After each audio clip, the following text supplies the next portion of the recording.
Hello and welcome to Gatekeepers.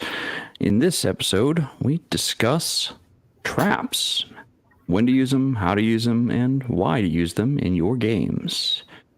If you haven't done so already, please consider subscribing to myself and the panelists. And without further ado, we will jump right into it. Hello, you two beautiful bastards, you. Tonight, we're going to be discussing some traps. Marriage? Now, this was suggested in the Master to Master talk on the Discord by DM James. And let's see here.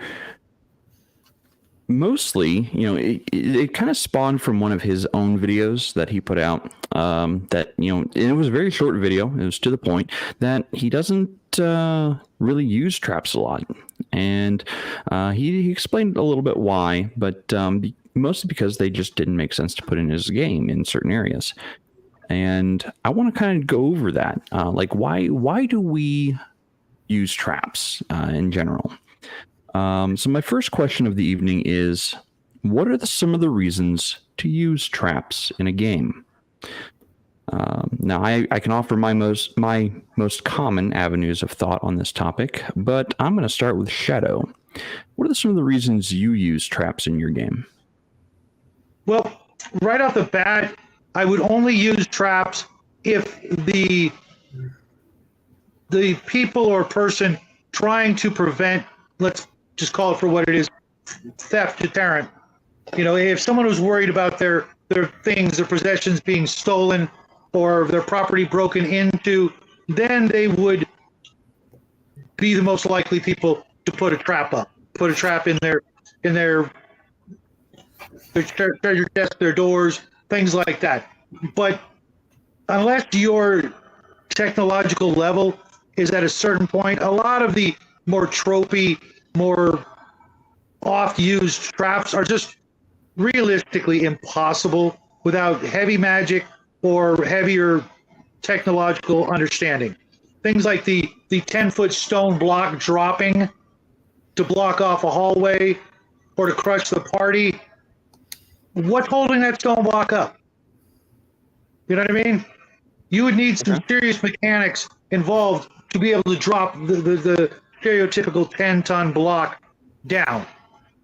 Some of the other traps, the crushing walls, that sort of campy, overused, ridiculous trap. Again, what's moving those walls with the spikes to crush the party, to pierce them to death, those things like that. Now, some of your smaller, traps on locked doors and things like that, the poison needle, certain traps would be feasible. But a lot of other things, just who's making these? I know a lot of people will say, oh, it's left over from, the previous builders, the previous owners of the place. They had better technology and stuff like that. Okay, cool. Well, then your thief who's trying to disarm those traps is probably going to have a significantly reduced chance to do that because he probably has no experience with disarming those ancient traps. Wouldn't you think? Yeah, maybe. Now, magical traps, that's where my opinion completely alters. Magical traps would be easier, take a whole lot less knowledge other than, being a magic user. There's glyphs of warding and all kinds of different things that a magic user could put up and enchant and create a trap with. Your thief, again, no chance to disarm it unless he's a magic user thief of at least equal to or higher level than the enchanter. So how are your traps actually, going to get placed? And if there's no chance of disarming them, that seems a little unfair or railroady. Okay, well, you all just took this damage and make saving throws versus death, etc. That's not really sportsmanlike in my opinion. Now, after a certain point, when your characters start getting into whatever you consider high level, then that restriction should probably be lessened to some degree. The famous Tomb of Horrors had traps that you couldn't avoid, you couldn't disarm. You're just if you're going and doing this action, it's happening. Period. And at the lower levels, those kinds of no saves, automatics. You're just killing off party members for the sake of whittling down the party. It's really just there's a time and place for everything. And I think the most important thing is to structure as a DM your own placement of those kinds of things. Okay. That's pretty much it. Connell, how about you? What are some reasons that you use traps in your games? Because everybody loves Indiana Jones. Okay. Listen, he's not wrong. Well, Indiana, not Shadow. He is wrong. The reason why I say that is, yeah, there's a gimmick to these games. There should be a little bit of a gimmick to these games. I'm not saying have some. No, what was the module you just said? Tomb of Horrors or whatever was. I'm not talking about that level trap. I'm talking simple traps. I'm talking the snare where a player steps in it and yanks a rope and something comes from it. Or you have somebody steps on a false bottom and a pit opens, and underneath where he was standing is a cube of, oh fuck, I just screwed myself. Gelatinous cube? Yes. Or you touch the wrong thing that just happened to be copper and it's still channeling electricity from. There's no reason not to have traps, and they don't have to be magical, and they don't. Some of it can be magical, and some of it doesn't have to be magical. But it's also about being what makes the game memorable. If you're running down the hall because you have a boulder that's size of, bowling ball size boulder, be not size of it, but boulder that's run like what was that movie? One of the Indiana Jones, and your players are booking ass to get away from it. There's going to be one of them like, haha, I don't have to outrun it. I just have to outrun you. And they're going to remember these encounters. You don't have to be heavy-handed with it. You have to be reasonable. That's where I agree with Shadow. You have to be reasonable with the level of the trap and where it's put. But if you're dungeon diving or your ruins or whatever, maybe the Red Dragon hired a bunch of kobolds to pimp out his horde so he doesn't have to worry about intruders. Or, you came across a kingdom in the Underdark that was not kingdom, but a temple or whatever that was ran by the Drow that have moved on, but they don't want their stuff to be plundered, so they left traps with hand crossbows that have sleep darts attached to them. I mean, you could find a reason, but that reason has to be reasonable, is my answer. Okay. Connor, real quick. You mentioned electricity and copper wiring. That sounds pretty high tech to me. And while I'm not opposed to doing something like that, would you be opposed to the players if they figure it out, suddenly understanding some principles that, they might not have understood beforehand? Now suddenly they understand conductivity and copper wires and that sort of thing, and where that might lead? I get where you're going. All you need is a batch of shocker lizards, some copper wire that was wrapped around the handle of a sword, and off the races you go.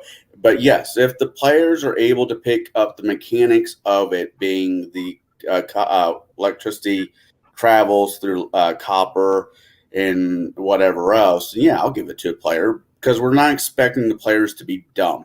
We're not expecting the characters to be dumb. If they figure something out, more power to them. Well, because that could open up. I mean, imagine a player like Kai, what he would do with that knowledge from that moment on.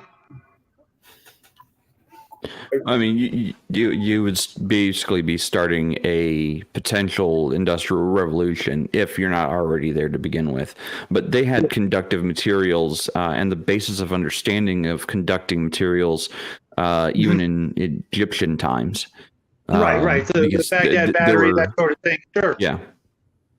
So but going non-system, specific, going to science fiction games, you could absolutely have electrocution traps. Now, for some of the reasons, for some of the reasons that I use traps, a lot of them you guys have said, protecting treasure, barring entry into a place, making a specific path more difficult than it's worth. That's the one I think I use the most. I present multiple, or my players might come up with multiple avenues to travel into a specific area, but the one that's most heavily trapped is probably the one that's least guarded, but you have to contend with the traps that I've put in place. Now, that being said, there's also one that you guys didn't mention, and this is the hunting or ambush method or reasoning. Some traps are meant for game, not for players, but players might stumble upon them, such as a bear trap or a leg catch trap, or even pit traps meant for scoring game. So you really have to think about the reason why you're trapping it. As you guys have said, kobolds might trap the entrance to the lair. Does that mean all the kobolds will have to go through every single one of the traps to get in and out? No, they have a back door somewhere that you don't know about. Do the goblins have, pit traps every, 10 feet in their main hallway? No, that's only for the hallway that they want people to see. So really put some thought into why you're trapping an area, and for the reason you're trapping an area. I think that's the big takeaway I have for this is, be thoughtful of where your traps are going to exist. Let's see here. I'm going to put this one up. What if traps are meant to keep something from escaping, like a tomb, or is that Lichborn or Lichban in L5R? That is a great question, actually. Some traps aren't meant for the adventurers to, have to circumvent to get into someplace. Sometimes they're meant to keep something bad in. And by, adventuring parties going in and going, oh, hey, or let's go stumble over this trap and, disarm this thing. And, there must be something really awesome in here. That is a great twist of the knife. And I applaud that, sir. So, what about you guys? Any thoughts on what Malachi has to say there? Again, it would depend on the creature. If it's a chimera, I don't think so. I don't think it's gonna be able to disarm a trap, let alone open a doorknob, and that's all it would take to keep a chimera locked up. Is a doorknob without fingers or a thumb. It might be impossible, but if you're talking undead or something like that, then you're probably also looking at magical traps again, or demons and things like that. Which case, you better know your stuff if you're keeping it in prison for that long of time. The things that if you're keeping it in prison, you either have to feed it or it doesn't need to eat. And if it doesn't need to eat, it's probably far more dangerous to keep it locked up than to have it do its appointed task and then say, we're good, okay, you're free to go. Otherwise, you're going to incur the wrath of some extraplanar creature that is, when it finally gets out, its anger is only going to multiply, by the millisecond that it was trapped until it gets out and becomes more dangerous to the person who trapped it in there than anybody freeing it. It might be grateful as hell to whoever let it out, gives them some bonuses and it goes off. Now I'm going to hunt down the progeny, the children and grandchildren of the guy who trapped me, because that's the only way I can, get even with that son of a bitch that locked me up in that pentagram trap or what have you. So, it's a fun idea, but I think that's probably something saved for after, let's just say 7th level, maybe higher than that, depending on the game you're using and the magic available to the players. Because I think for the most part, most of your trap deactivations is actually going to have to be done by the smartest member of the party, not the guy who spent his life picking pockets and things like that. You've really got to re-examine the old thief professions and see where it coincides with your technological level, because there's just some things that most thieves would have no chance of disarming unless your activating mechanisms are pretty simple. Okay. What about you there, Cigar?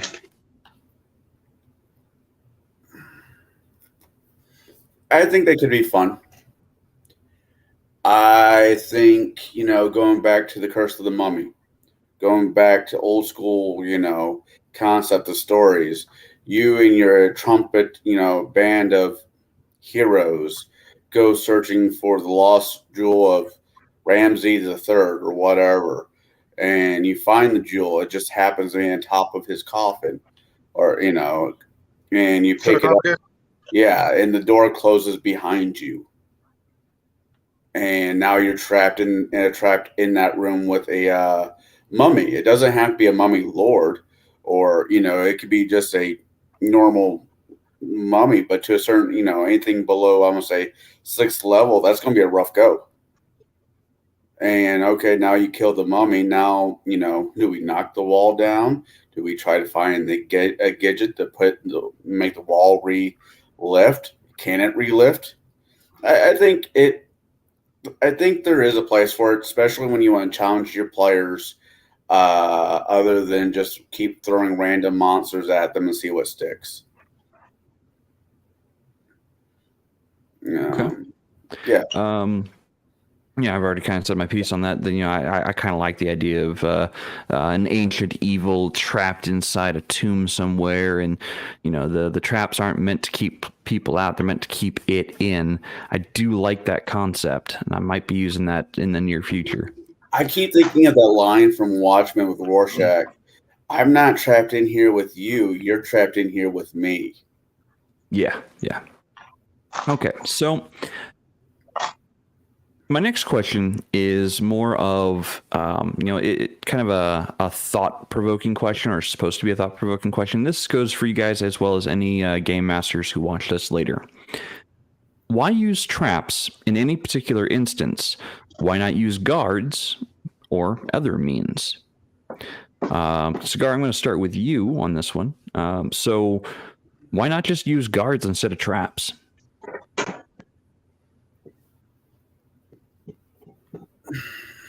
That's a good question. Well, depends on the group, I would have to say.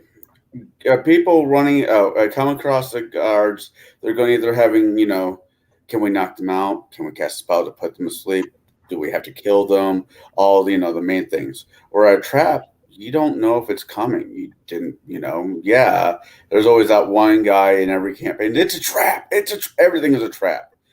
But if they don't see it coming, it has more effect on the party than guards do. Because they're already working. You can't work out what you can't see. So arguably, if I was to guard the area with ninjas, would that be guards or a trap? Well, okay. Then you got the paladin who has the ability to sense evil. Are any of them evil? Then you have cleric, sense of life. Are they alive or are they undead? I mean, there's ways that the party can find a way around it using the right spell. And any DM that says has a player that says I detect traps. I just naturally know when a trap is. I call bullshit. There's spells for that. No, I'm talking about the rogue. His spider senses go off, and I'm like, no, that's bullshit. You don't know where there's a trap. You can assume all you want, but the problem with assumption is you're only right maybe 5% of the time. Well, I mean that We'll get into that. That is a question that's coming up, and we'll get into it then. But so you're saying the reason why you would use traps instead of guards is the unknown factor. Yeah, known factor. You walk into the room. You walk into the room, and you and your party room, and you're casing out the thing, and somebody touches something that they think is monotonous. Yeah, whatever. Touch it. When you touch it, metal cage doors come down in front of the door. They're now trapped in the room because somebody touched something, a book, something. Why would a trap be attached to this? Mm-hmm. And it makes the parties like, oh shit. I mean, maybe this is, I don't think I'm the only person in this panel. I like my players to keep on their toes.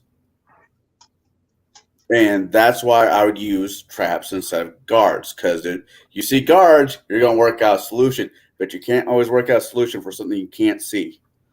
Okay. What about you, Shadow?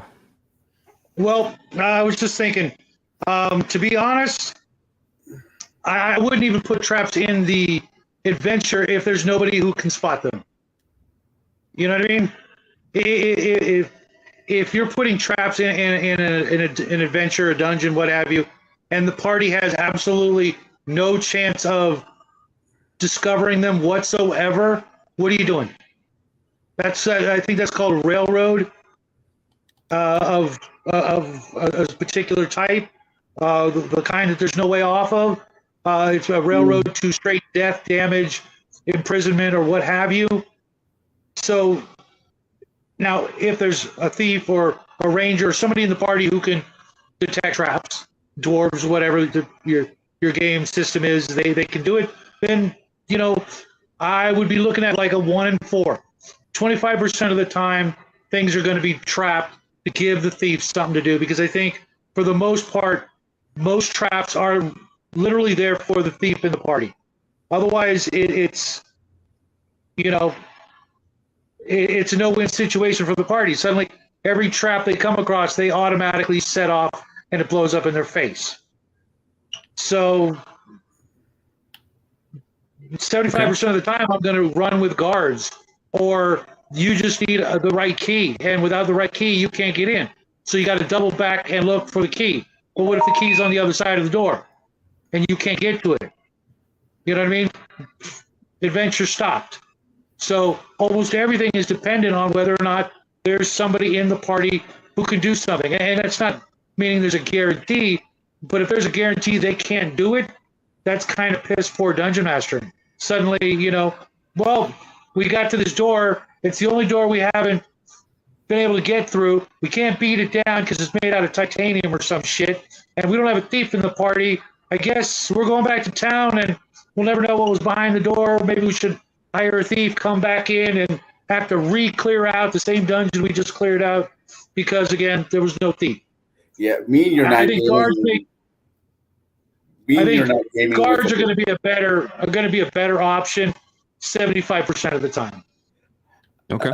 I was going to say, you're gaming with the two completely different people. Titanium door? Can we take that thing off? How do we take that? Yeah. How do we take that? Yeah, right. I've been in that party who's like, oh, hey, that's a door made of adamantine. Can we take that piece by piece if have to? Sure, you might be able to take the door home with you, but those secrets of working that adamantium back into something else are probably, the source of another adventure. I think that's what. Just sell it. So I think that's what they did. We shrunk it. Yeah, I think we used the item spell or something on it and shrunk it, and then sold it off for raw material.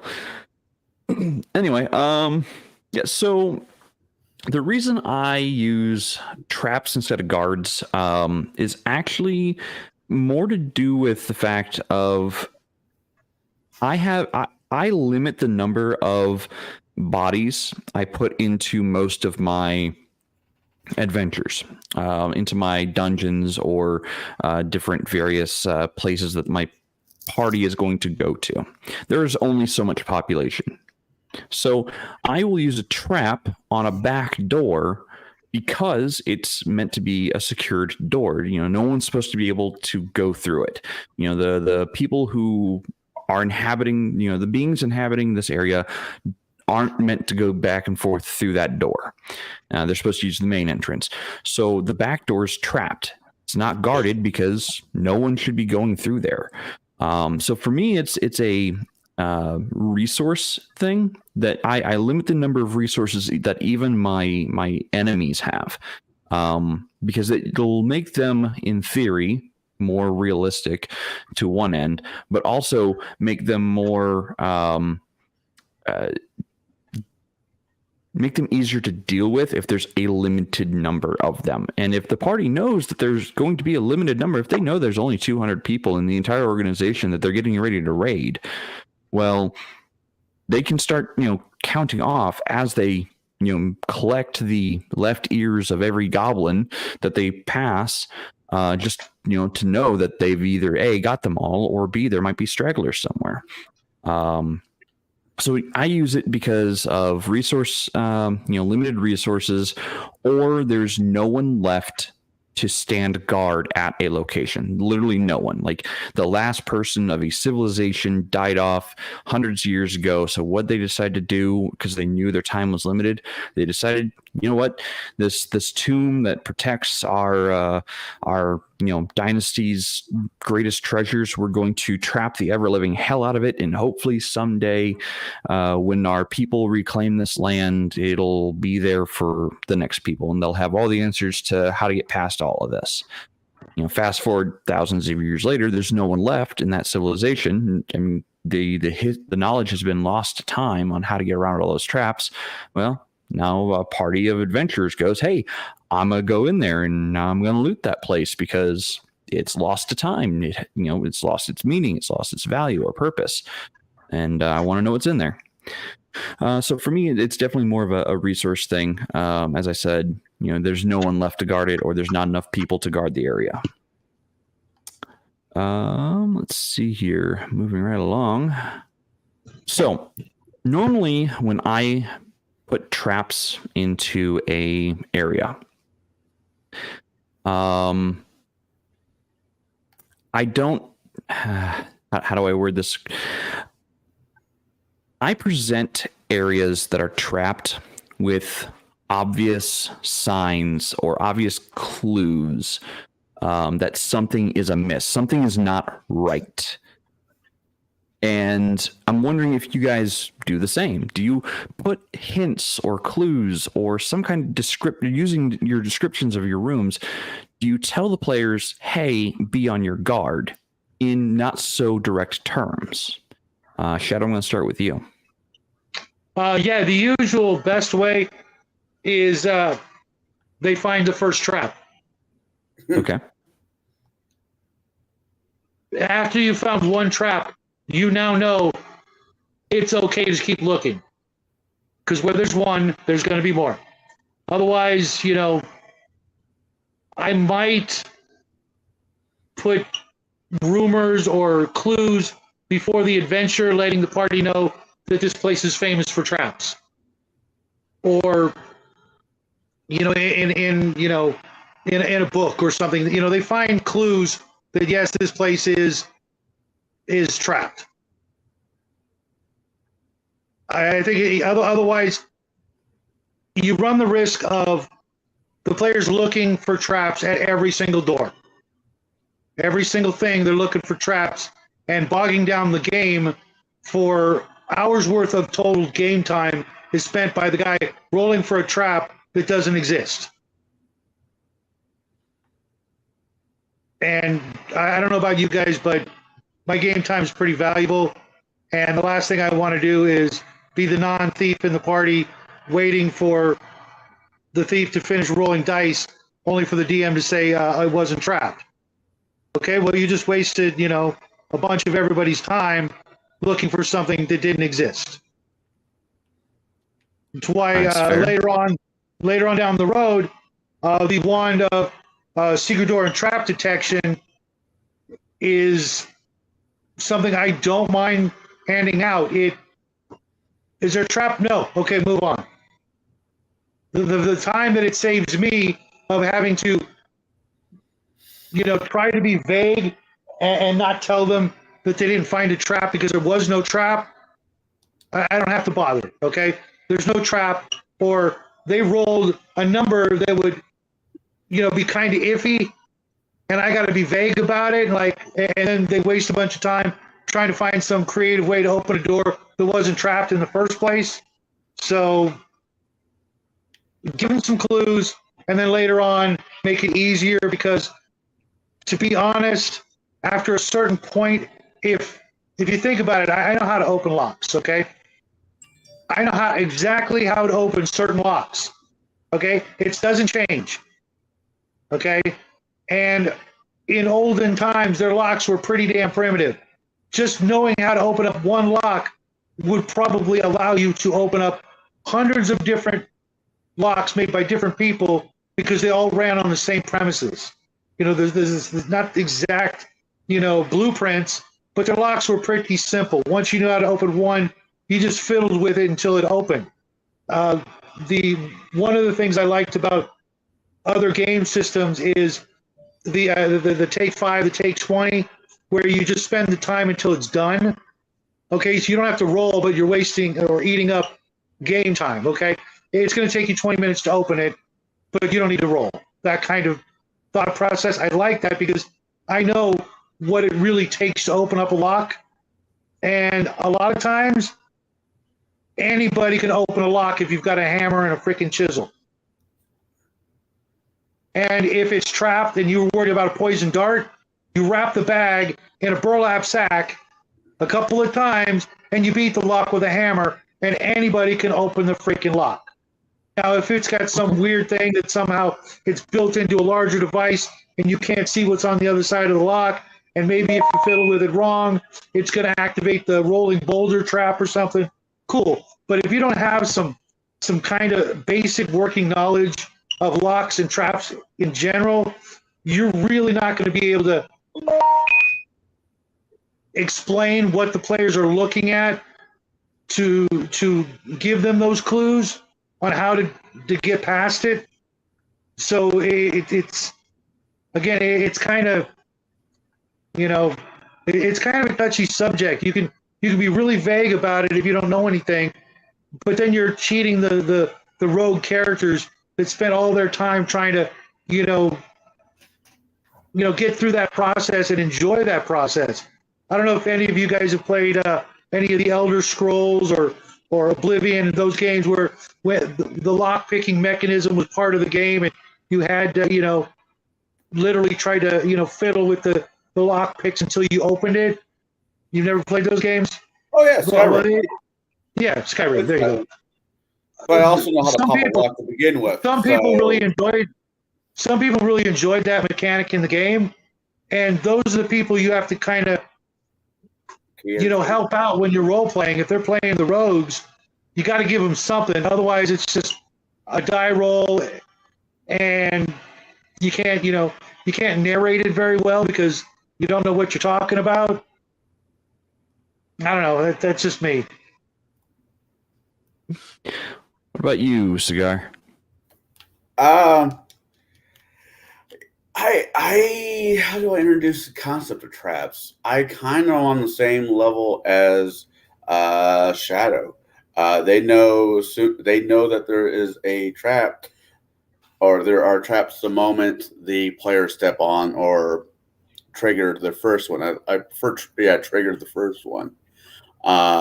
Because if you got somebody who is constantly, okay, I'm checking for traps every 5 foot, every second, and it's like the game just is like, you just kind of have to look at the guys like, there are no traps. You don't find any traps. You have a calming feeling as your god is reaching out, putting his hand on your shoulder, telling you, it's okay, buddy. There is no traps. And I don't like doing that. You don't like doing that. No one should have to do that nonsense.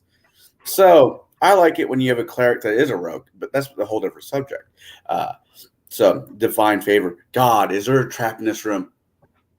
Why is he not talking to me? Anyways, But no, normally when the player, as soon as the player comes across the first trap, it puts the rest of the party on attention. Is there only one trap, or is this whole room laid out with different types of traps? Are all the traps lethal? Or are they here to slow us down? Dot dot dot. Is one of the traps attached to an alarm spell? Now, pray to God that's not the case, because then you have other problems.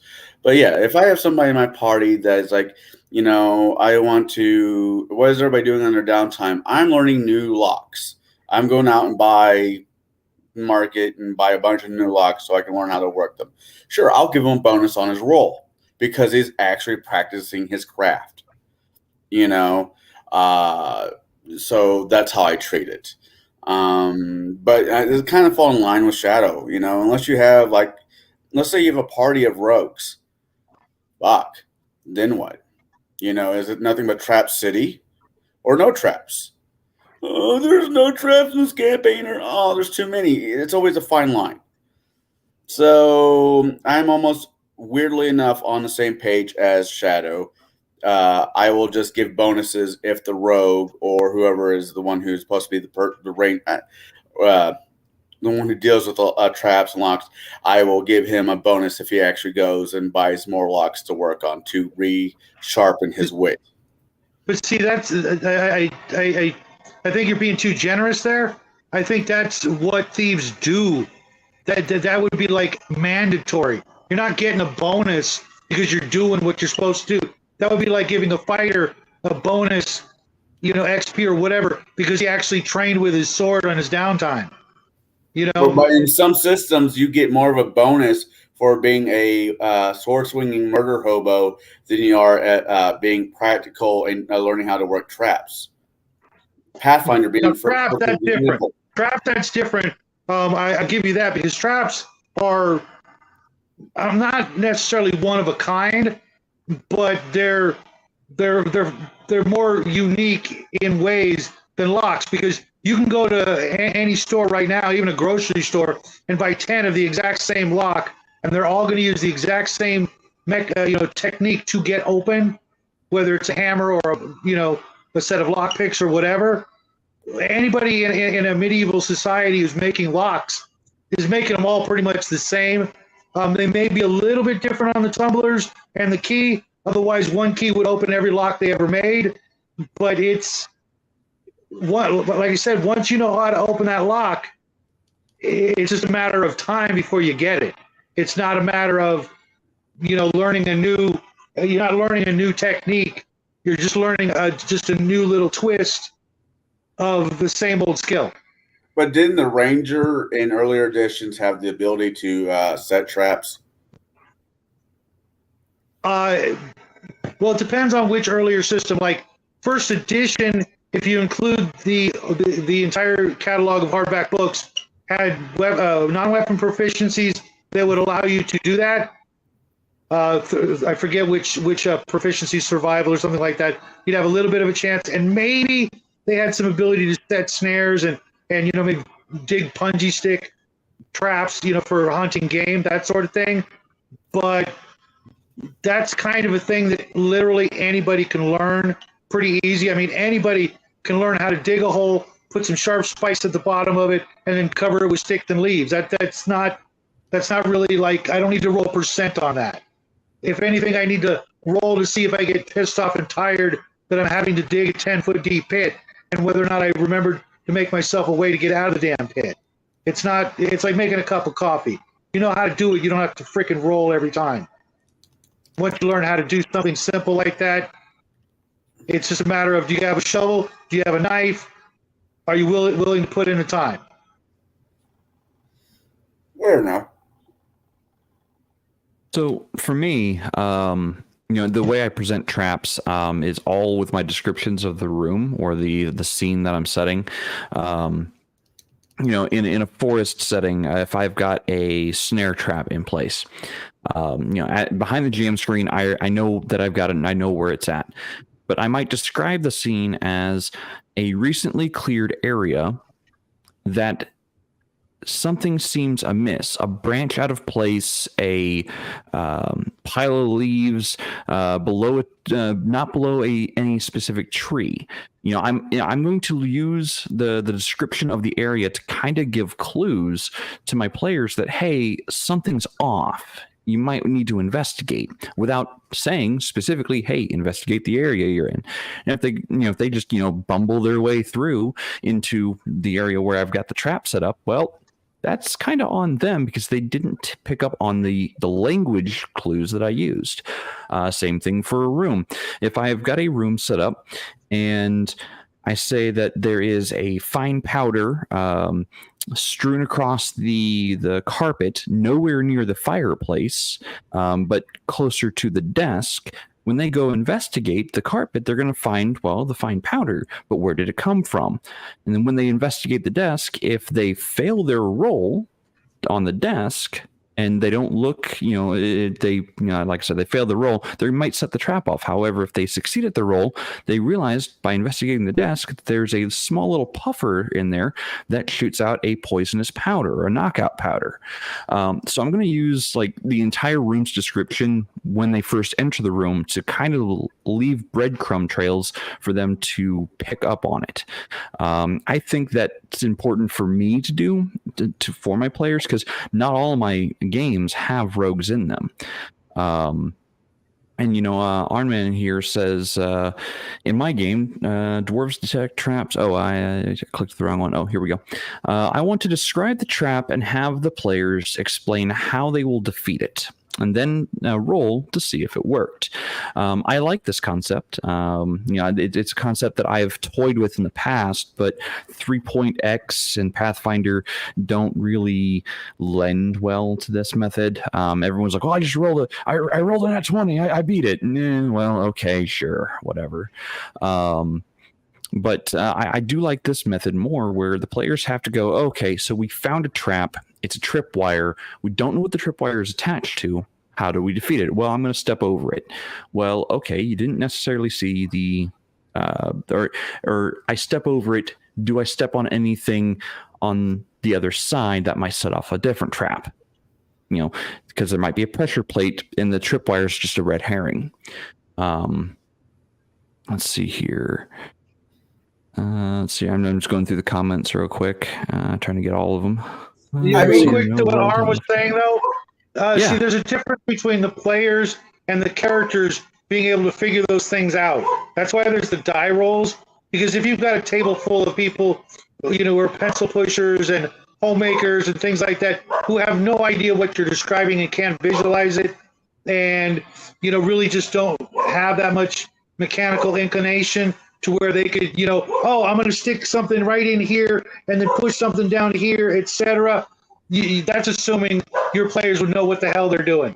The characters would have, let's face it, probably better stats than the actual players in real life. So you kind of got to use those mechanics pretty often, unless you are dealing with a bunch of, ex-military, other professions that can get into it. You got to read the room. You got to know your players pretty well. And when in doubt, you got to just revert to those game mechanics, because you can describe it till you're blue in the face. But if they're just looking at you like, deer's caught in the headlights, you just wasted all that time, and you might have been better off just, roll me a die. Okay, you figured it out. You got it. You moved on. Because, how many players that play rogues really know as much as the rogue would know when it comes to those things? It's just like magic users. None of us out there, really are casting spells. At least I hope not. So you got to, kind of use mechanics. Yeah, I saw that, Dave. You got to kind of, give the benefit of the doubt from time to time and place to place. And just because they think they're casting spells, I want to see it work. You make something light up on the table by doing this shit, okay, we're going to have some, different kind of conversations. Because I know lots of people who think they can cast spells, but I'm going to chalk it up to coincidence more than actual magical ability. Okay, this is me playing devil's advocate with with the next statement, but what if you have a cleric? I mean, anytime you pray to God, because that's where their power comes from praying to God, and those are miracles.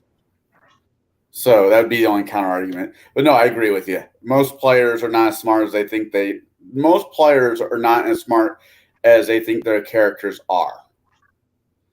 Okay, real quick, Arn. Here's the thing. That's cool, but that sort of attitude, it kills the hobby. Yeah, at some point you have to be willing to teach people to be better players, as opposed to go, thanks for showing up, but don't come back next Tuesday. You know what I mean? I mean, if your time is limited, get a good group of friends like I do. We've all been playing together for 30 plus years, and that's not going to happen. But if you're trying to teach some new people, especially like an entire table of new people, you got to be some part teacher in that role as master of the game. You have to be willing to do that. Otherwise, you're just going to make a whole bunch of people out there never game again. It's like, oh well, we did badly, so I guess we're not good enough to ever play again. Maybe not quite those words or those empathetic transmissions I'm trying to portray, but I'd rather encourage people to be better and help them out at being better than just go, you didn't pass the test, later, nice knowing you. As I said before on this channel and other people's channels, you have to players be patient with your DMs. DMs be patient with your players. If you do this, you're most likely to have better games. Iron Man, it's okay. I've been there plenty of times. Welcome all. Welcome. Hail the chat. Hail the panel. We're talking about my favorite thing, traps. Hey, Skeletor. I'm guessing you still haven't been to the Dollar Tree, have you? No. I'm sorry. Snake Mountain has endured quite a bit with CPS utility bills. I have been having problems, and Evil Lynn refuses to do OnlyFans. So I am here stuck sending Beastman out for feet pics. You know how broke we are?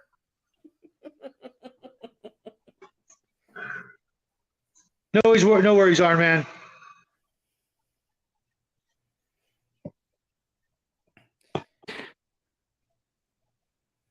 So, this goes, I guess, well. Welcome to the chat, Skeletor. Still without so, Kodak. Skeletor, when do you like to use traps? Well, my favorite trap, nobody believes it anymore, but was the throne room in Castle Grayskull. I would let He-Man sneak up on me, and then I'd spin viciously to my right, and he'd fall down a trapdoor and bang his elbows. The joy of seeing him get his funny bone. And then he disappeared.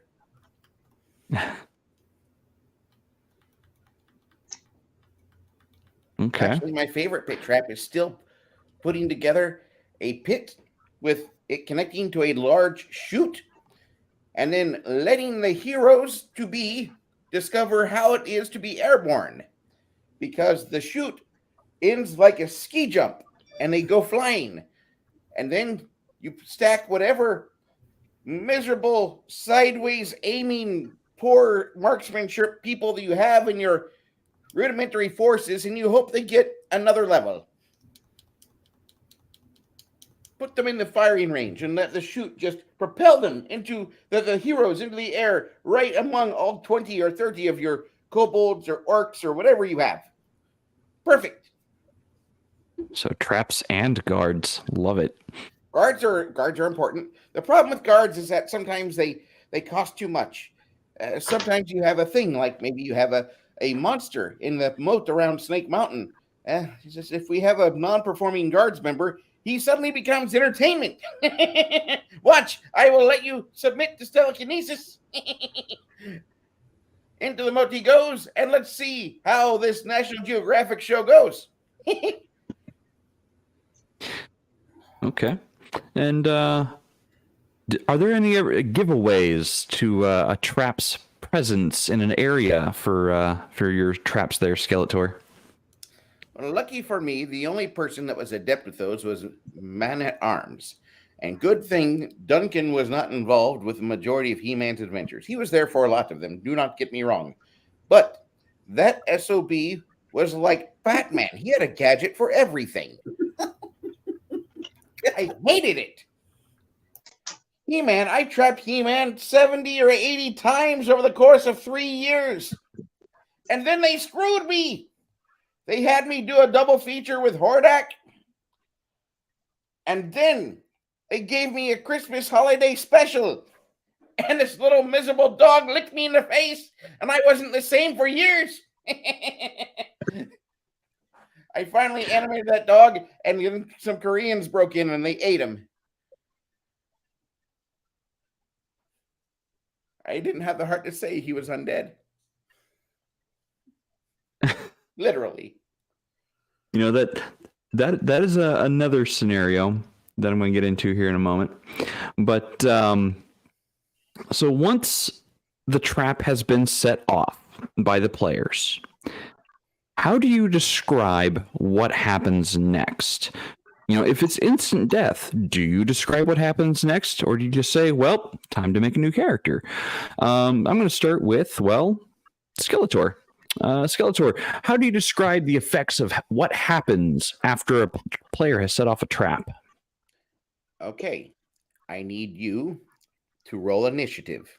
Nobody else. You're rolling initiative against a mechanism. If you win, you will have the chance to act. If you fail, it will act. And then you might get a chance to react, or you might be in the dead book. We will have to see. And from there, it goes. And if somebody's within close range, I will give them, after the first surprise round, I will give them the chance to roll initiative as well and become part of this wonderful cluster. And if none of this seems to work in my favor, I just send in somebody like Evil Lynn or Beast Man with boots, and then we just let them go. Let them have fun. Beastman was quite effective in the first act of the movie. Unfortunately, we were on Earth and he was too busy trying to find a bucket of KFC. And it killed the last 2 acts of that movie. But I typically will ask for an initiative roll, and then I will roll in secret, and I will typically give the trap a hefty bonus, like a plus 16 or plus 15, something like that. It's been waiting for a long time. It's ready to go. And if the player manages a natural 20 on initiative, wow, you are so spry on your feet. I'm proud of you. You will get a chance to react first. You see something happening. What are you doing? And I will give them the chance to make their move or a standard action. And if they do not do the thing that they're supposed to do not be in the way of the trap does what it does. And then, well, we have fun. And I am a big fan of Grimtooth. Grimtooth was my hero back in the early 80s before I was a thing. That was where I studied. In Trapsylvania. You don't believe me? Nobody ever believes me. All right. Well, what about you, Connell? Once the trap has been set off, describe what happens next. Let's say you have the less of the Dexier people set off the trap. The Paladin. Sure. He's in a great big sitting. He's in a great big tin can. Put him on a horse. It's more fun. That's how you get glued. The trap goes off. Somebody's got to feed the monster in the moat. I tell him to give me a reflex save.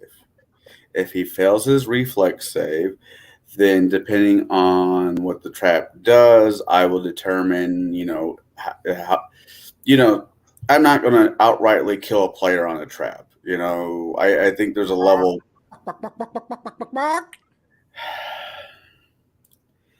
I think that, well, it depends on the level. Depends on the level of the campaign. It also depends on the trap, which traps are suitable for that level. If you do the character clay pigeon route as Skeletor does, that's off to the land of the death. But let's say you have a trap that goes off. A very annoying character that I've seen this. A very annoying character, player is in your campaign, and they go look at a chest. The chest is now trapped, but not in a way you think. She pops the lock. She thinks all is good. The trap has some ability to grab said person, bring them into the chest, closing the chest, strapping a curse belt of gender swap on them. You are racist. No, that's sexist. Racist is a whole different argument. Now, that female character is a different gender. And most of the table, concerning this was better part of 12 years ago, 11 years ago, laughed because people didn't have their panties in a twist globally. So by doing that, I'm going to use that one. I'll use that example. There is no save. They got tagged. The trap went off. A cursed item got put onto them, which they cannot be taken off unless by other magic. Now the player has to deal with the results. I think that type of trap, well, maybe not that type of trap, but traps like that have longer effect on the players than just knock them off. Because if you knock off a player, well, it's that DM. I can't play a character for longer than 3 weeks before he kills it off. You're going to get a reputation of killing off your players. And that does not make for happy players. There's some interesting stories, but not happy players. We'll have to discuss this as a group later. Go ahead, Connell. Keep going. So I try to be a little bit more diplomatic, especially when I'm doing it at a shop. I keep in mind, ladies and gentlemen, I have to think of this from two different points of views, from my home game to the shop game. So that is my answer.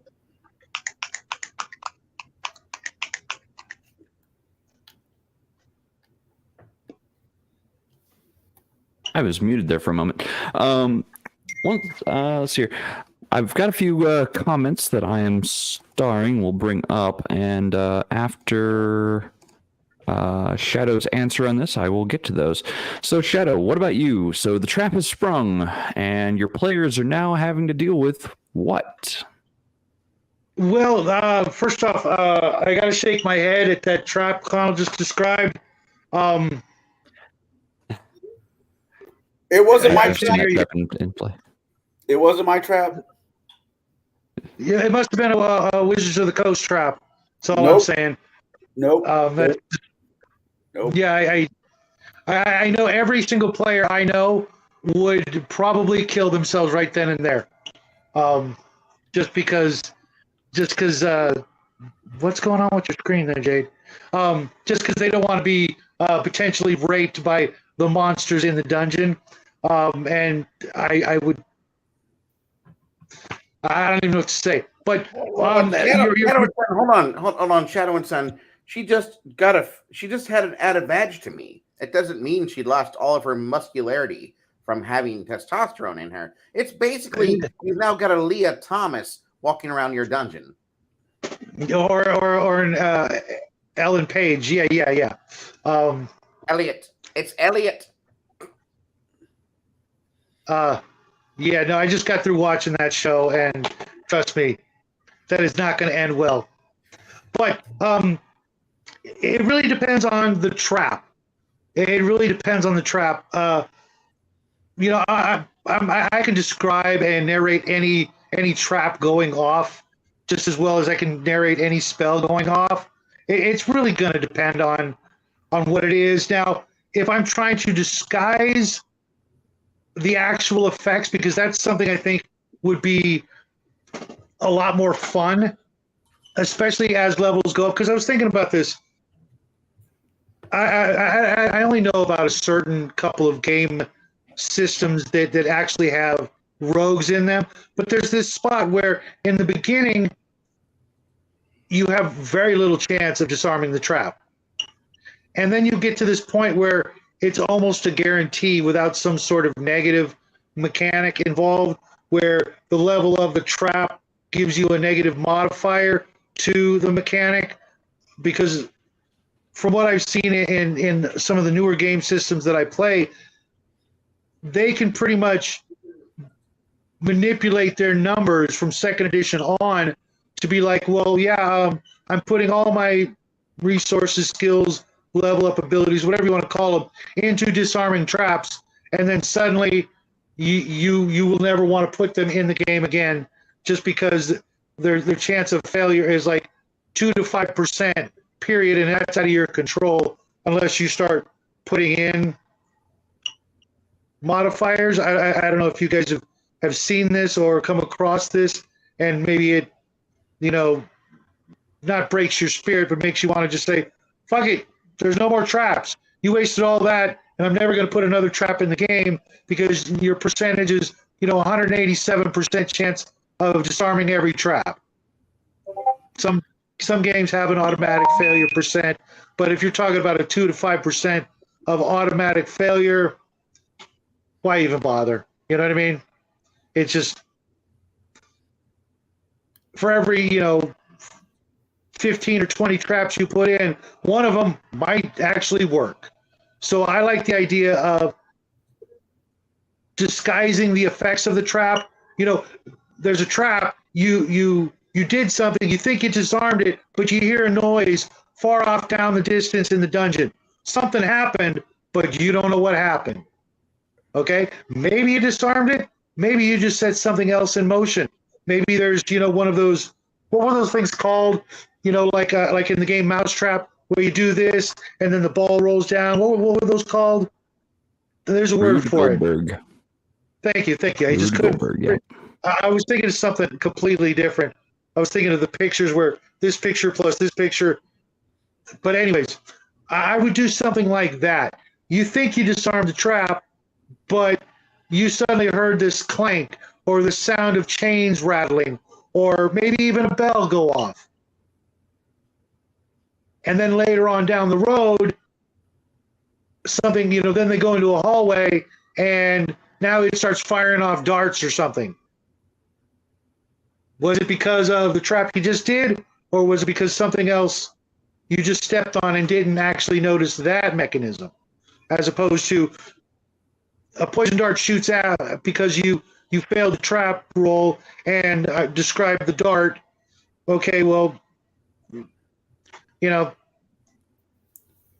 unless that dart's poison, and then you go through that rigmarole of describing the feeling. Oh, you're getting woozy, and you're getting weaker, and etc. There's really a lot of different ways you can go with this. It's going to depend on your players. Is this the 47th time you've described a poison needle trap going into the thief's hand because he disarmed the trap improperly?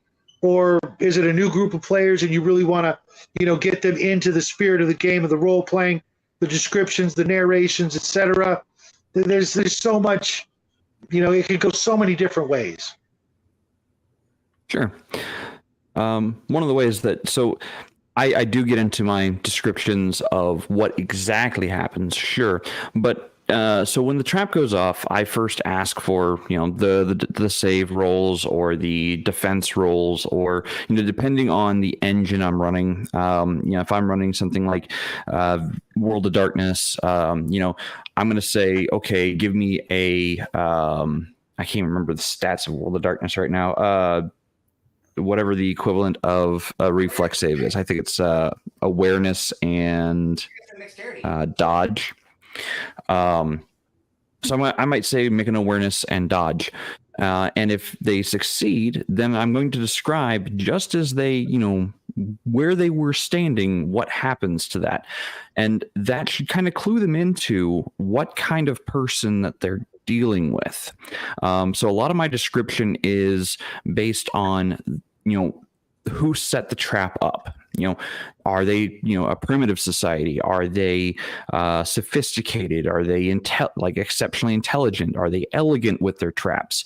And this should kind of give the players a clue as to things to look out for in future traps, because a lot of my traps are thematically themed to the area I'm using them in. So for my kobolds, they might be more crude in actual build, but no less elegant for what they are, because they do make some pretty elegant traps. But it's going to be, based on society and based on the theme. So, a high-tech society, you're not going to notice the claymore because, or if you do notice the claymore, you notice that the trip line is there, you're going to know that, oh, hey, these guys have ordnance in the field. We need to step very gingerly and be completely aware of our surroundings. So it kind of ratchets up the tension kind of indirectly, based on the sophistication of the traps. Now I've got some starred comments here, and I'm going to be let's see your Shadow. Let's see your Crafty asks, Shadow and Son, did you see my question? So no, I do know that Shadow runs on a tablet, and I've got to pull them up so he can see them easier. I can see him. Just I have to be careful because the chat button is right next to the off button. Yep. All right. So without further ado, I'm going to get to Crafty Matt's trap question here. If the trap is a puzzle and the players, not characters, are having a trouble with the puzzle, would you allow the players to roll for hints or tips? Who wants to field this one first? I thought he was asking me, but it doesn't say my name. But yeah, let someone. Okay. If it's a puzzle, I'm definitely going to throw clues before they even get to it. And they're not going to maybe know that the clues are for the puzzle, but I'll have laid them out there. Okay? Those would be my hints. I'm not going to...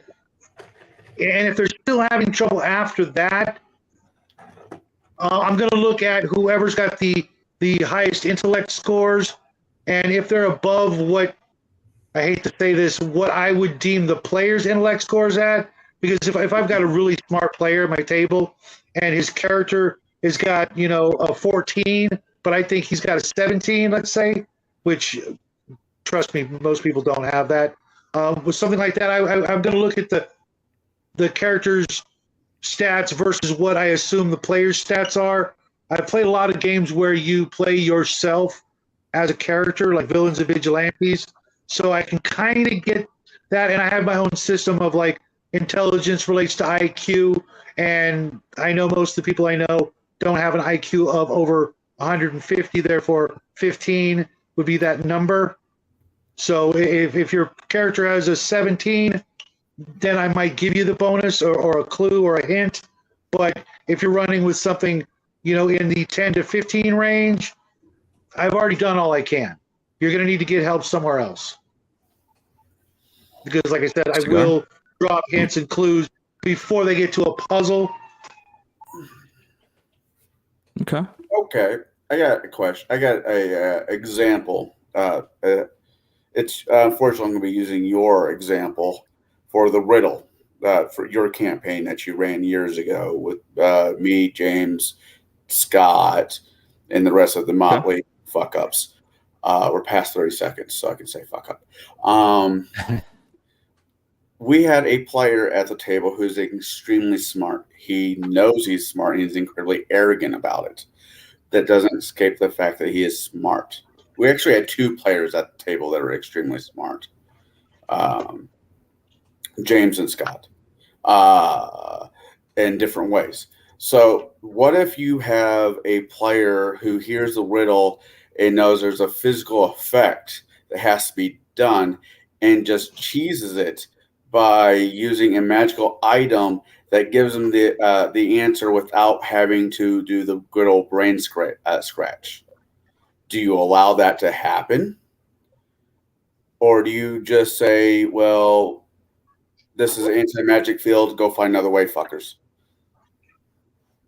I mean, how would you handle that? Because it has happened. It was Jade's campaign where I imagine Jade put some thought into something and a player just like, I'm using this dead lamp or whatever the hell it was called, death wish, death wad. Black light, I think was the spell. Right. Yeah, I remember that campaign too. It just cheeses the riddle. Would you, as a DM, and this is for, I guess, for Shadow, Jade, I kind of know your answer because I was there. Bruce, how would you guys handle that if they were able to reroute the end result by using magic? Bruce, you there? I'm here. I was just getting ready to type a response. I apologize, Connell, but I'm going to need you to set the scene for me so I can figure out how I'd want to proceed as a DM, because you're kind of talking a little vague here. No offense. So, okay. Shall I? Yeah, it was your campaign. Okay. Yeah, so it was my campaign, and I had set up a riddle scenario, so that we're slightly off topic with traps, but it was a riddle. Kind of goes along with traps, puzzles. It does. And it does. riddle. So the riddle was basically everyone had to stand in a line, and one person had a hat on. And only one person, and there was only one of this color hat, and it was in a dark room. I can't remember all the details offhand, but basically, only one person, the true answer was only one person was able to tell whether or not they were the one wearing the right hat, basically. And the temple setup for this was the temple creator was testing the intelligence of the people who were trying to complete the quest. So the player, Scott, he used a spell to basically see in the dark, perfect vision in the dark, called black light, and to basically get around the scenario. And so I think Connor's question is, what would you do in that scenario when the player has access, or the character has access to spells and magic that completely circumvent a riddle or something? Are they using it in an aspect to where they're being creative and they're trying to make an attempt to solve the riddle or puzzle one piece by one piece by one piece? Or are they actually just saying, fuck this dungeon, I cast Find the Path, and I get the fuck out of here and cheat through magic? How are we addressing this? That is basically what happened. They did basically a find the path. If you have a plan that decides that they're like, fuck this, I have to go to the bathroom. Let me shoot this final swordsman, and I can be offset and go use the loo. No, I see what you're doing there. And you would pull, because you're the dungeon master and you have the ability to pull from your vast DM's toolkit, or you should at least. They say, I'm casting this spell to circumvent this entire area. I'm casting my Magic X card. There's no more need for this scenario because I say enough of this bullshit. And you're saying, actually, I need you to roll initiative. Because at that point, you would have either a secondary trap activate, or you might have the skull on the shelf actually animate because it's Bob. And Bob has seen this shit before, and he dispels it. No. And Bob would do such a thing because he's like, no, earn your experience points, don't cheat for them. So I would suggest you do something like that, because if somebody is doing something rather clever, and they're doing things in a way that is mechanically sound, and for their level of mischief in the world, they're able to actually do it right. Okay, you would give them a reward. Okay, you have a partial solution. It's 1/3 taken care of, but you need to do something else. But if they're just saying, I cast magical bullshit, dispel magic, get rid of that animated door that's asking me riddles. Aha! No.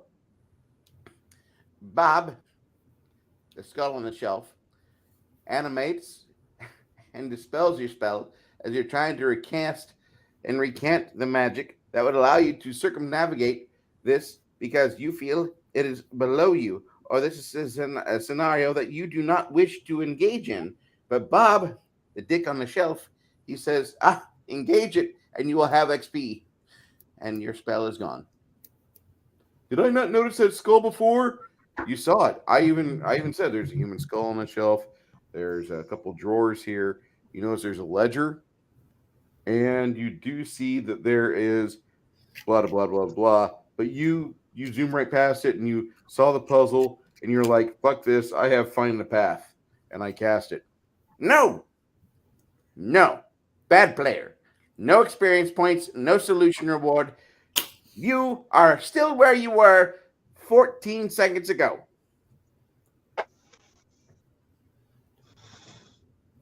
That's why I asked that, Connell. I'm not trying to say that I wasn't listening, but I needed more explanation. And being that we have that particular GM on hand, hearing it from his lips directly is a joy to hear. I love hearing people describe scenarios. I just wish you would have had a TPK or something. Came close For a few me- times in that campaign. For me, when I'm making something like this to begin with, I got two ways of doing it. It's a 50-50.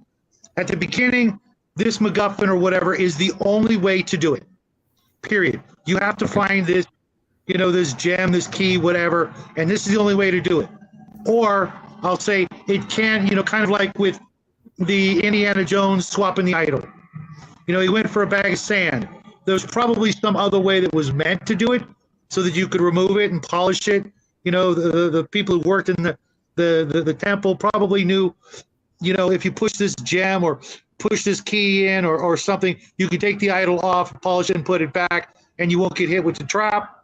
Or there's only one way to do it. And I'll write that down in my notes, the only way or multiple ways. And depending on the situation, in the beginning, it's usually multiple ways to give them more opportunities, but as things get tougher and harder, you've got to get this one key or this gem, like I said before, and it's the only way to do it. Anything else is going to result in, some horrible consequence. Okay. So we go back to my starred comments here. Sorry, I didn't mean to take over your thing. No, that's fine. That's fine. So the answer to the original question is yes. Sometimes I will offer additional hints to players if it is a player challenge, not a character challenge, and that's the difference. Any puzzles I put out there, if they are a player challenge, I will give extra hints for players. If it is a character challenge, I will not give extra hints because all of the material should be there. And the reason I do player challenges versus character challenges is sometimes I'm trying to engage players to think differently, or I'm trying to engage players to think along different lines of reasoning to come up with a new solution other than just murder everything into paste. So I'm challenging the players in that aspect. So then, Arnman continues with easy riddle, but it was written in Elvish. So the word was Elvish for sponge. Pretty easy, but the players were all guessing and it got it together, so it was fun. And that, again, that might be a scenario where it's a player challenge more so than a character challenge. And I do appreciate those occasionally. Even as a player, I will appreciate player challenges versus character challenges. So that's, it's not a trap, but puzzles are closely related in some cases. So let me go. Let's see here. Now, Crafty asked you a specific question, Shadow. So this one's for you. Is there a time when it is okay to just dismiss a player other than for bad behavior or racism? What if the player just doesn't gel with the group? I think this goes back to some of your comments earlier. Oh, about kicking out players just because they're bad. Yeah, I see where this came from.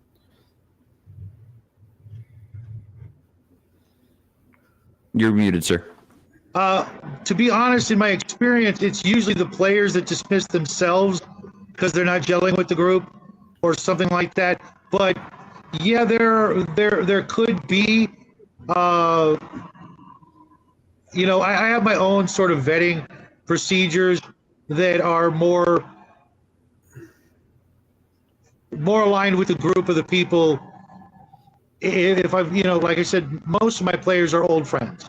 But if I was to add a new player or new players, I'm gonna ask them probably a series of about 20 questions before I get them into the group. And if they score high enough on that test, as it were, I probably just wouldn't invite them.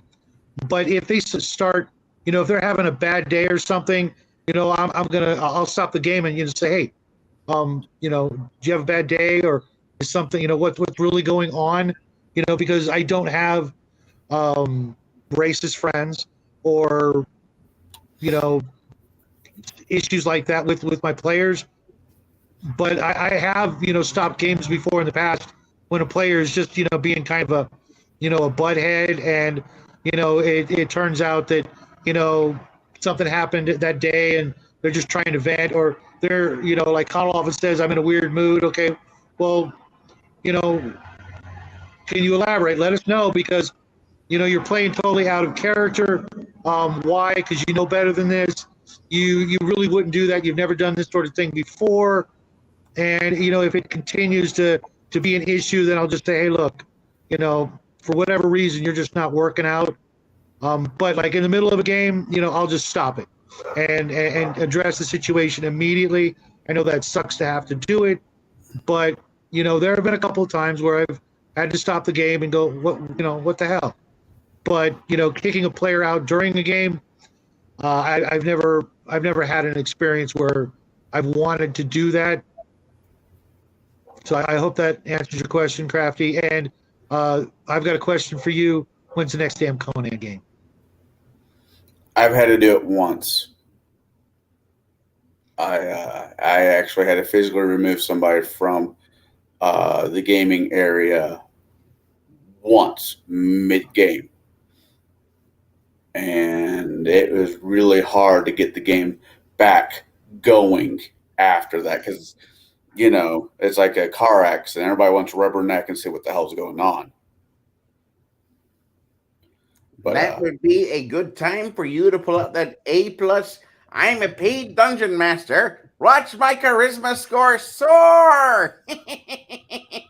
And let them forget about the altercation. Those two guys playing butt chests against one another or shoving contest with your mama accusations, that should pale in comparison to the amount of prose and feathery challenges that fly from your tongue and descend upon the initiative tracker. Ha ha! They should be fearing for their lives because they were possibly distracted. But no, they're back focused on the game. And there's now a thief trying to sneak around the room.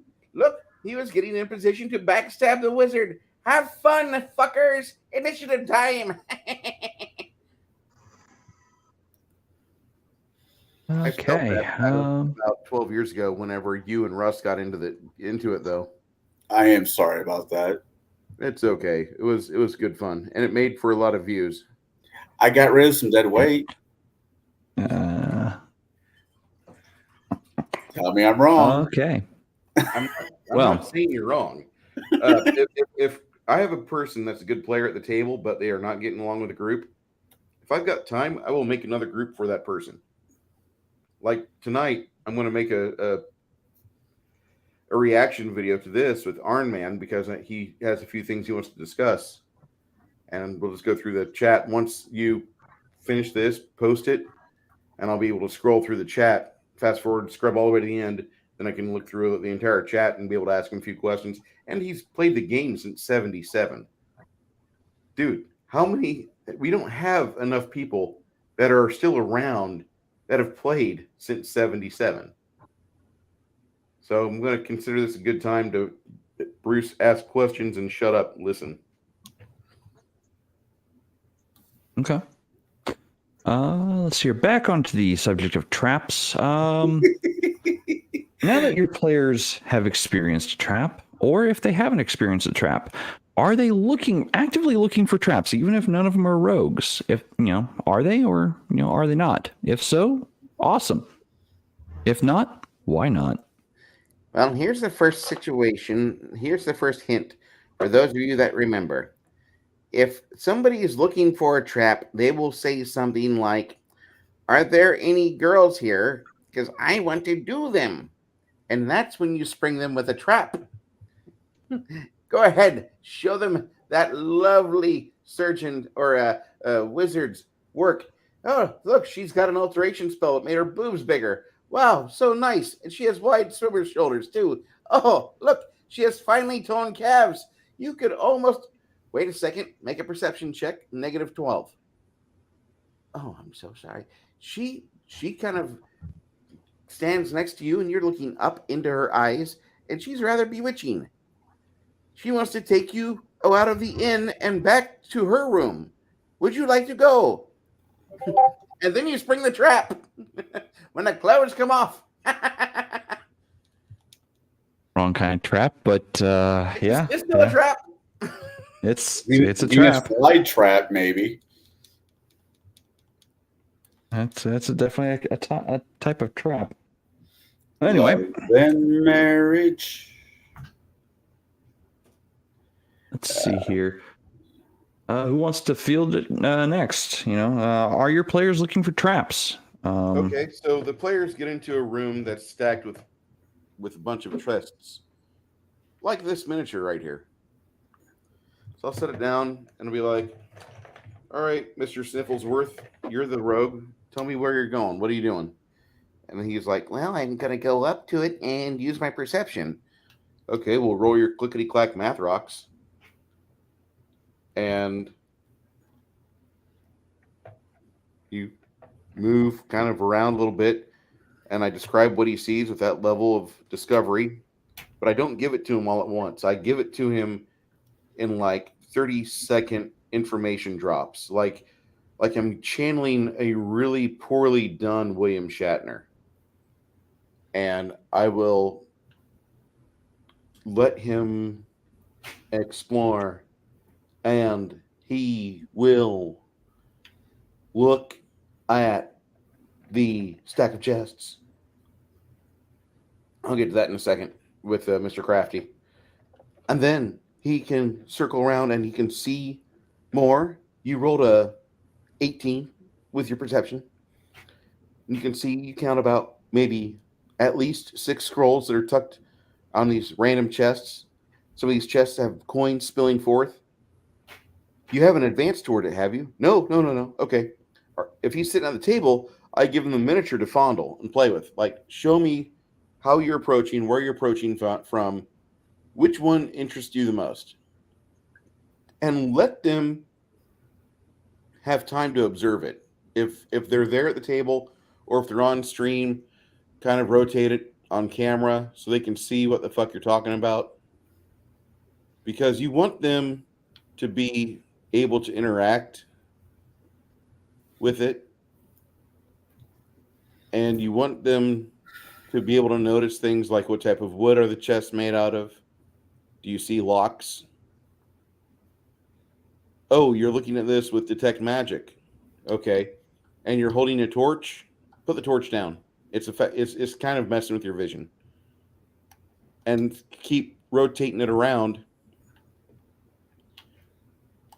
Detect magic has no expiration date until you stop concentrating.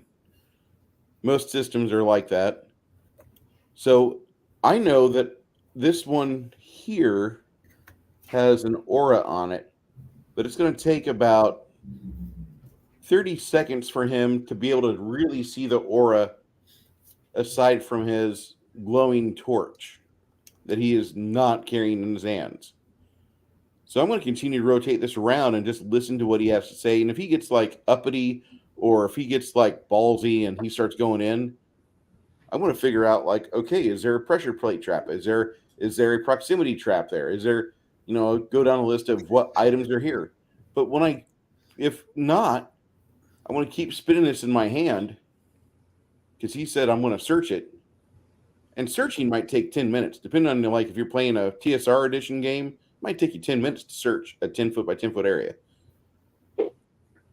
A good search or a detect magic almost instantaneously reveals it if you don't have the torch in your hand. But it takes about a half minute to get your eyes to focus right. I will tell him, you see a magical aura on these luggage pieces right here.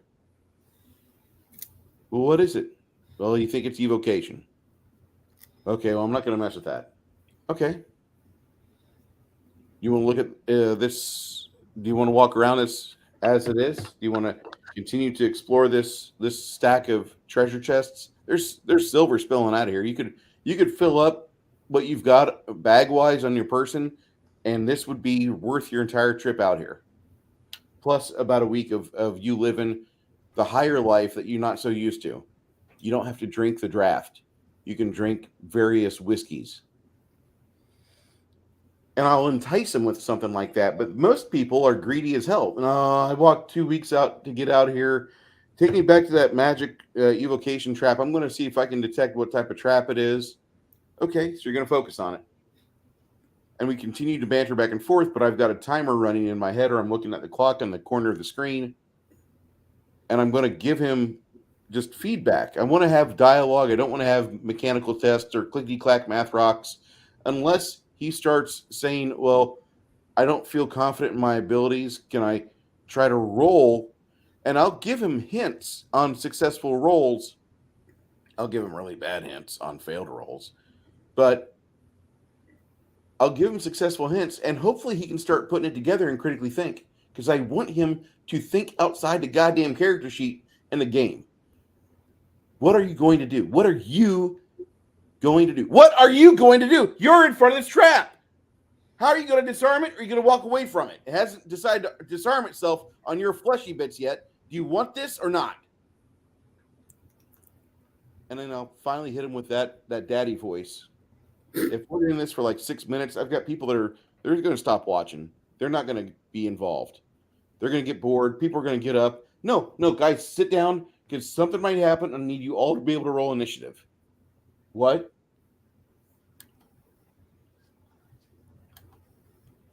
And make it kind of hit with the rest of the party at that point.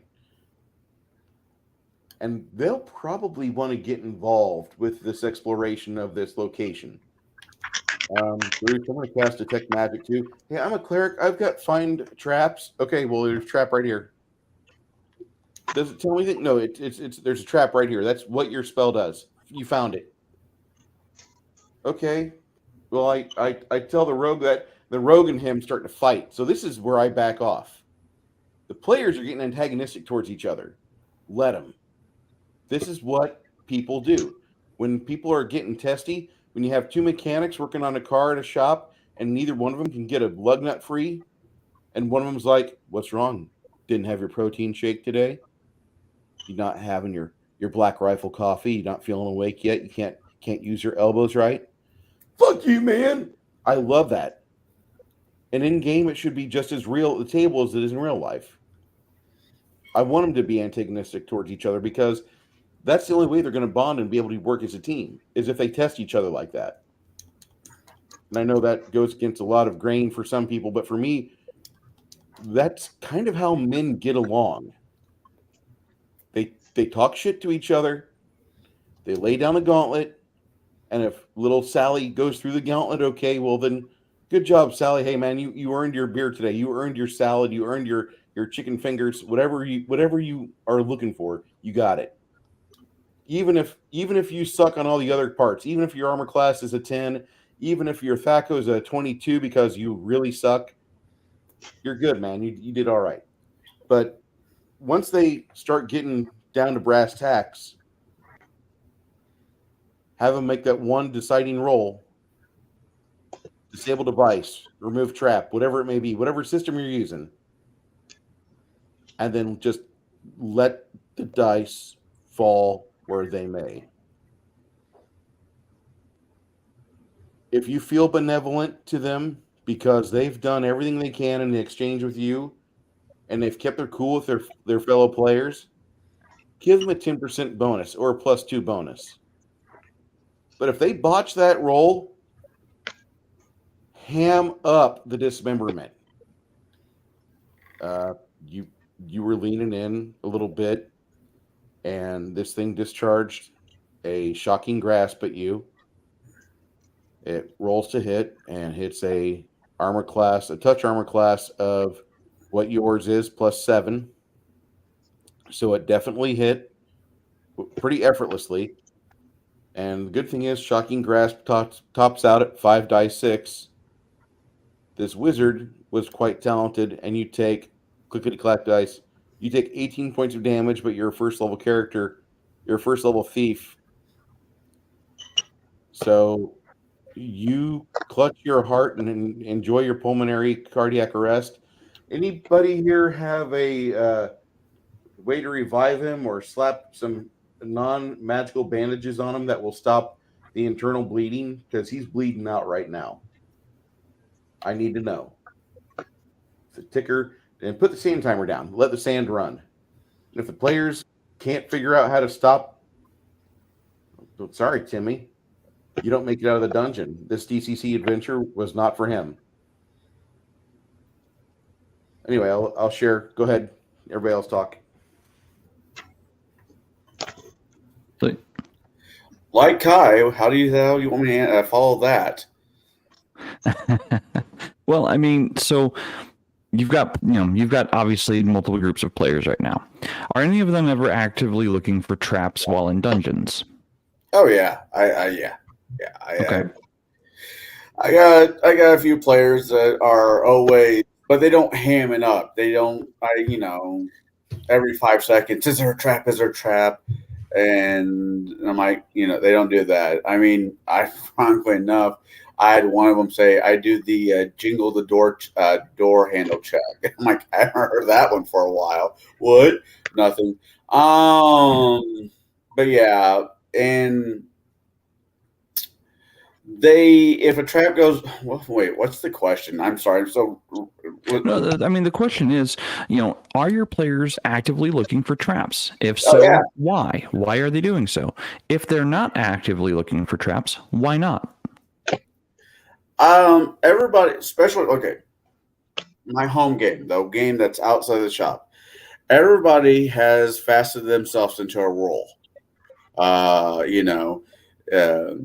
The paladin is Paladin, the cleric is Hilly, and they fit the food pyramid of D&D or the gaming group. And the rogue's main job is, if there's somewhere where there should be traps, it being a dungeon crawl or whatever, he's on point. He goes to the doors. He goes, he's like, can I take 20 minutes on the next 10 feet? And, so there's no dice. And I'm like, sure. Now roll me a perception. If there is a trap, then if he rolls high enough, he's like, I think, he's like, well, you think that there could be something there. You're just not 100% sure. So yes, my players in my home game, people do look for traps. I don't give it to them per se. I will say, I will let the dice mechanic work it out as if the perception, they get a perception check that's over the DC. Yes, there's a trap there. You think it's attached to here, to there. What do you do? Then I let them describe to me what they're going to do. I got one guy who's actually he loved MacGyver so much as a kid, he tried to grow up to be him. So he's always looking, for mechanically how things work along, things like this. So yes, I do have them. Yes, they do look for them, but they do it very much still in the spirit of the game, not just trying to cheese everything. Okay. What about you, Shadow? Are your players actively looking for traps? If so, why? If not, why not? Well, right off the bat, for some reason, I got in my head that you were asking about players who don't have the ability. I don't know where that came into my head, but if they don't have the ability and they're looking, chances are they're not going to see a damn thing. If they don't have some sort of skill on their sheets that would give them that sort of knowledge, otherwise their chances are pretty slim to none. They don't even know what they're looking for. They're just trying to game the system and get a free roll, and maybe they'll hit that 20 or that high or low percentile system. But normally, like I said before, if I've given them some hints and some reasons to look for traps, they will. Otherwise, it's usually that rogue thief type of character. That's their job, and sometimes the players will tell the rogue, "Hey, check for traps." We've got a suspicion or a feeling, or their spidey senses are tingling. In which case, that character needs to step up and do what their part of the gig is, and do the rolls, look around, whatever. It's not always just roll dice and see if you get it done. Sometimes I'll be more in depth about it, because there's a chance that they can disarm the trap without having to roll, if you get my meaning. Sometimes there's a simple way, and if they still don't figure it out, then I'll resort to using die roll mechanics if that's what's necessary. But for the most part, the players have a good notion of when to look and when not to. For example, how many times have you guys been in a dungeon and you're going down a hallway, and then the hallway turns like right and left, but the left side goes 20 feet, turns left, and it's a dead end? People don't build buildings like that, or structures, or dig out dungeons, unless that's where they stopped construction, or there's a secret door somewhere there. You go down and you come to a dead end. There's probably a secret door there. You just got to find it. So then they'll be like the equivalent of, instead of looking for traps, they'll be looking for a secret door, because why would they waste these spell dig or stone shape, or actually tunnel 30 feet and then turn another 20 feet just to stop? And if they stop, there's probably a pick and a shovel and some chisels left in the alcove in the dead end, because they're not done working. You see what I'm saying? Unless that's what they want you to think. Right, which I might do. It's like, and then there'll be a little bit of rubble laying on the floor too. They didn't have a wheelbarrow, and they went on their coffee break or their lunch break, and I'm trying to throw them off the track. Well, that's literally what happened. But normally, I've been in countless dungeons where there's these pointless alcoves and left and right turns that lead to nothing, and I'm like, really? Okay, we are going to search until we find the secret door. Okay, same with a trap. There may be a situation where you come into a room full of chests. Okay, there's half a dozen treasure chests in this room. If you don't think that some of them are trapped, you're a freaking idiot. Or mimics. You know what I mean? Or mimics. Or just fucking empty. Yeah, you beat me to it. Yeah, at least one mimic. You come in a room with more than 3 treasure chests, your chances of encountering a mimic have just skyrocketed. Okay, that's just the nature of the game. Okay, but checking every single door and etc. Just, they're not going to do that. The time it would take, you could scour the world today, and unless you're in some sort of military complex or a high-tech laboratory, you're not even going to. There's never going to be a trap. Okay, maybe in the boonies, someone's built up their own little home defense, with some tin cans to rattle if you cross into their property, or maybe that wacko who jury-rigged a shotgun up to the window in case you try to break in. But traps are so rare, and have always been rare throughout history. It's such a overused trope of the game that I just, there's got to be a damn good reason. You know what I mean? And you're never going to come into a bank that's got a trap in it on Earth. Where did they get these ideas from? It's Hollywood. Part of the reason for, well, even before, when D&D was first, being created, it was to give that profession a reason to exist other than to rip off the party. You needed they should have just made locksmiths as characters as opposed to always being the rogue. That would have made more sense. Or giving you a proficiency or a skill of locksmithing. That would have made so much more sense realistically, I think, than it's always the rogue. I mean, I know lots of criminals out there, and not every single one of them knows how to, pop open a door or a lock. Their skills are usually, and none of them know how to move silently or hide in shadows. It's all this tropey stuff from, like you said, Hollywood and, the Grey Mouser and Fafford books, the Thieves World books. They just keep pushing this stuff into the environment of gaming. It's just so unrealistic. You would literally spend so much money on hiring these people to make these traps that there wouldn't be anything to put in the treasure chests. And then what do you do with the people? Did they execute all these people after? Okay, you build me, you filled my dungeon full of traps, and now I have to kill you. No one's going to volunteer for that job. You know what I mean? It's not like, ancient Egypt where, they threw people in. Okay, you help build the pyramid. Now step forward, boom, down come the doors. I know it's a tropey game, Max, but for me, it's better if you use these tropes in a really memorable way than fill your dungeon with 18 traps, as opposed to just that one really cool one at the end. It gets boring, and it's why people want to move on to other games, I think. Excuse me. But yeah, I know it's a tropey game. That right there is the mark of a loser. You're going to win this game, or you're going to die trying. Yes. As I was going to say, you apparently did not raise an Aspergian child whose favorite movie was Home Alone and who had a multiple supply of Legos, because there was always traps. You might not I can show you the Lego collection. Hold on there. Can you see all those boxes up there? Oh yeah. No, I get you. And Aspergian, I don't know. You've met him. It's you make that call.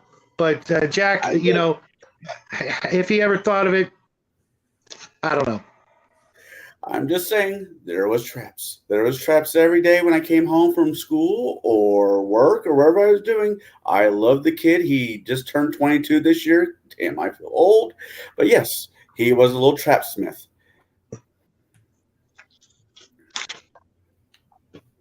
People that just, I don't understand it. Like, you wanted to play this game. You knew the risks involved, but now when you're faced with true adversity, now you're going to give up. You will never be the type of hero to put down He-Man.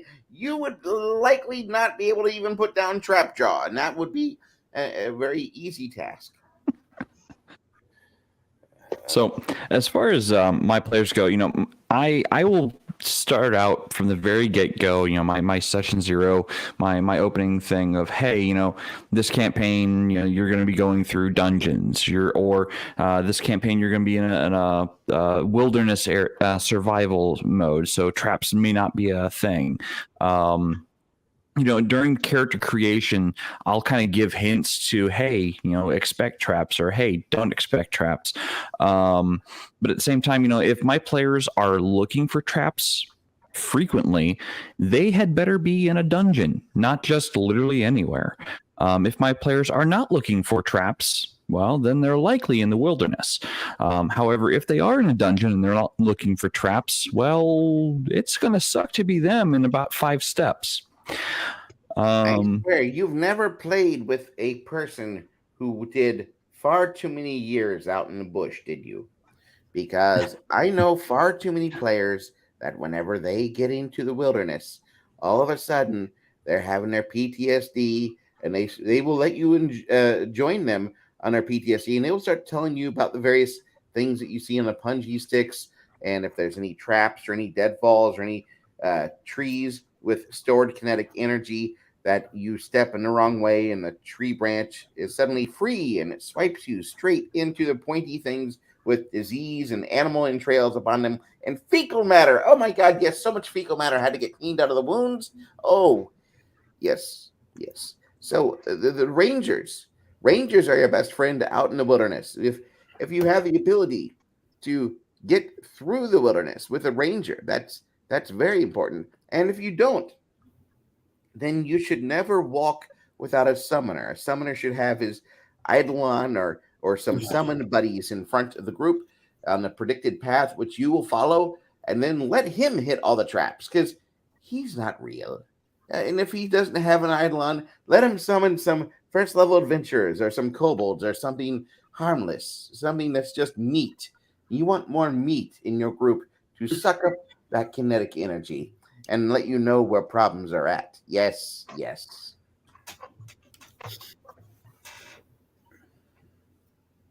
Now, Arn brings up a good point. Video games kind of overused traps in a lot of ways, in mostly areas that were not appropriate for traps.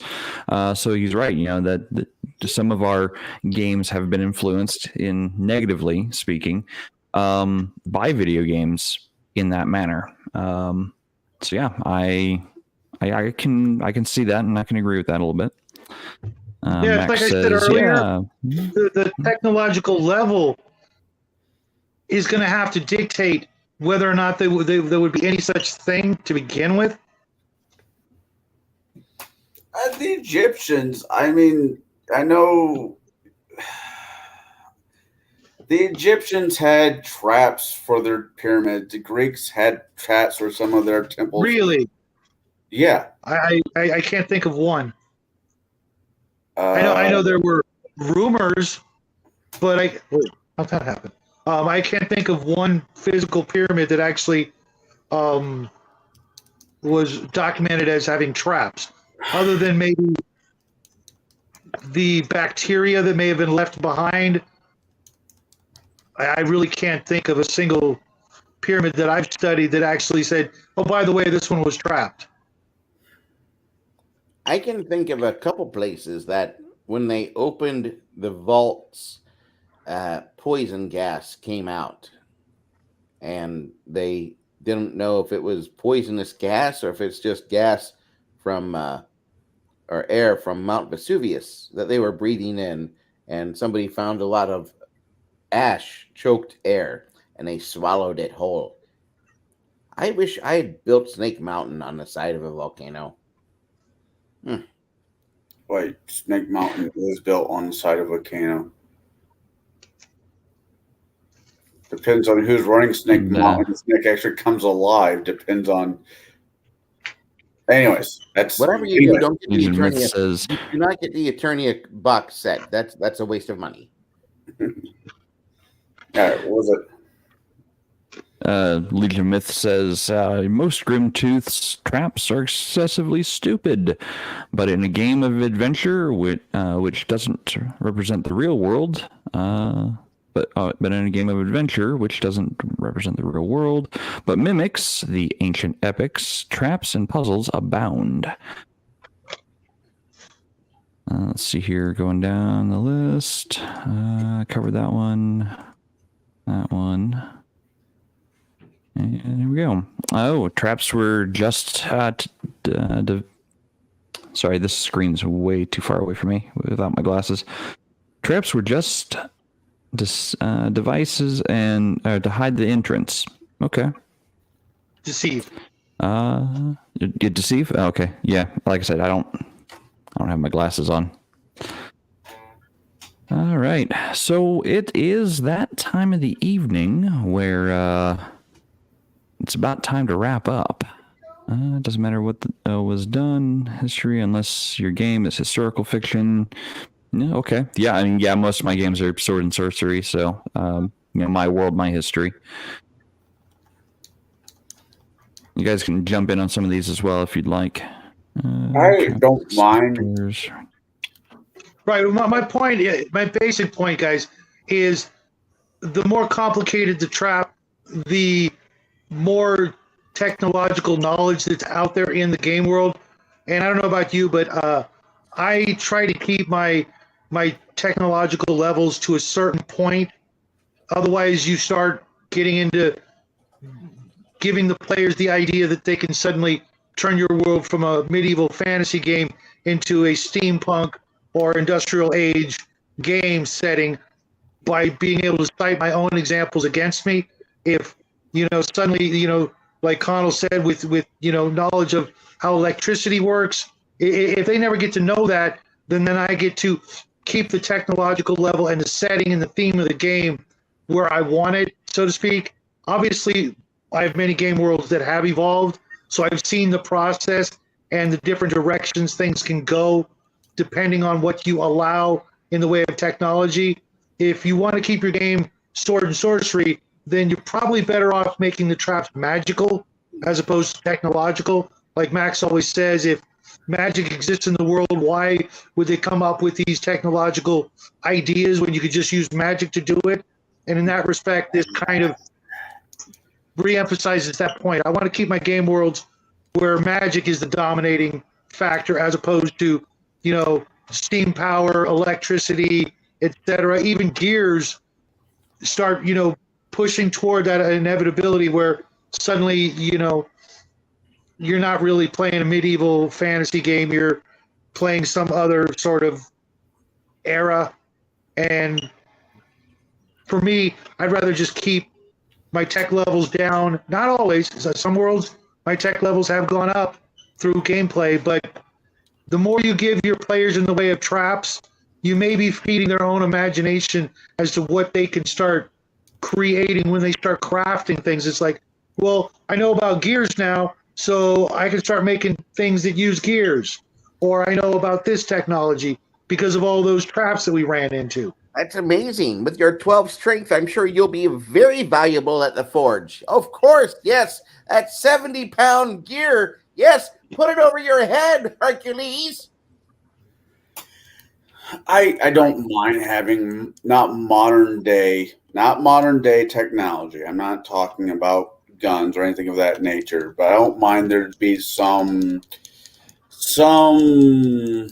technology that goes back to the great sort of Roman era. I mean, that is technically the era time period that most of these campaigns are in to begin with. So saying a civilization of, whatever, I mean, doesn't know how electricity works to a minor degree, I don't have a problem with that. They're not making like power plants. They're making, I don't know what to use for example, but it's not like the Greeks. No, but you're giving, I understand, you're giving 21st century minds an avenue to change things the opposite way. Ability, the same mindset that we have now is the same level of mindset. The human brain hasn't changed at all. I'm not talking about the brain power. I'm talking about concepts that took thousands of years sometimes to come up with. The Romans had the ability to print actual print word with ink and everything. They just didn't think of it, but the technology was already there. Mm-hmm. I mean, there's a lot of things that we've proven today that the technology level would have existed then, like the technology and materials would have existed, but the knowledge of it didn't, because there are certain basic principles that we understand today that they didn't necessarily understand on the same fundamental levels back then. Take, for example, the slingshot channel, the instant Legolas bow attachment. You can put this attachment onto a bow, and it holds like 4 to 8 arrows, and you just ratchet the bowstring back, and you're just firing arrows as fast as Legolas can fire off arrows. The technology is not advanced by any means. It's plywood and screws and a metal spring press, and which is just a piece of metal that's been bent to push the arrows into place. That technology level existed over 1,000 years ago. The same technology level and same materials existed, but the fundamental knowledge of it didn't. Granted, the Romans had a repeating ballista, but why did you not see repeating ballistas on the battlefields everywhere? Right. Technology, one, the implementation of the technology. So you had limitations on what you could produce and how quickly you could produce it. Also, the accuracy of which you could produce it. Then you also have the other aspects of how long does it take to implement this and put it into the field? How heavy are these things, and how fast can we transport them across long distances? The reason why we don't see the heavy repeating ballista, in every major conflict that the Romans were in, is because it took time and resources that they didn't necessarily have before going into a battle. Let's see here. And Hindsight's 2020. No, I agree with you. I'm just a little bit more. I mean, everybody runs their table differently than the next person. I don't mind it so much where Shadow does. Jade, I don't know where your standpoint on it, and I don't know where Bruce's standpoint on it is. And it's not that I mind it. It's just a cautionary tale. I've seen what players can do, and you may just want to be careful what you have. The moment you give them access to anything in any of the books, they're going to think of ways to do things that you never thought about anyways. Mm-hmm. Being as I am that kind of player, because I sometimes have trouble separating my engineer brain from my character. I will sometimes, especially if I'm playing a mage with extreme intelligence, or any character with extreme intelligence, I might make logical leaps based on fundamental knowledge that I have as a person, as a player, presented in such a way that my character can perceive. If a GM puts down, technology or a puzzle or a trap that has fundamentals of technology that I, as a player, understand, because I am in the engineering field, I can then make certain logical leaps based on what they presented, and I can use that knowledge as a character to their advantage, because they'll be able to start exploring those concepts and making them go further. A little off topic, but you are right. It is a cautionary tale, because players can bring some of their meta game into the game if you present it to them first. It can happen. It has happened. I've had it happen. I do also agree. If it makes sense for the game world, I will let my players try just about anything to see their way out of a problem. Now, when the player who did the whole dark light spell and got around that puzzle, that player puzzle, I'm like, okay, you know what? Not the way I had imagined it being solved. Wasn't the answer I was looking for. But you still solved it. You still technically defeated the challenge, so we're just going to move on. I'm not going to be.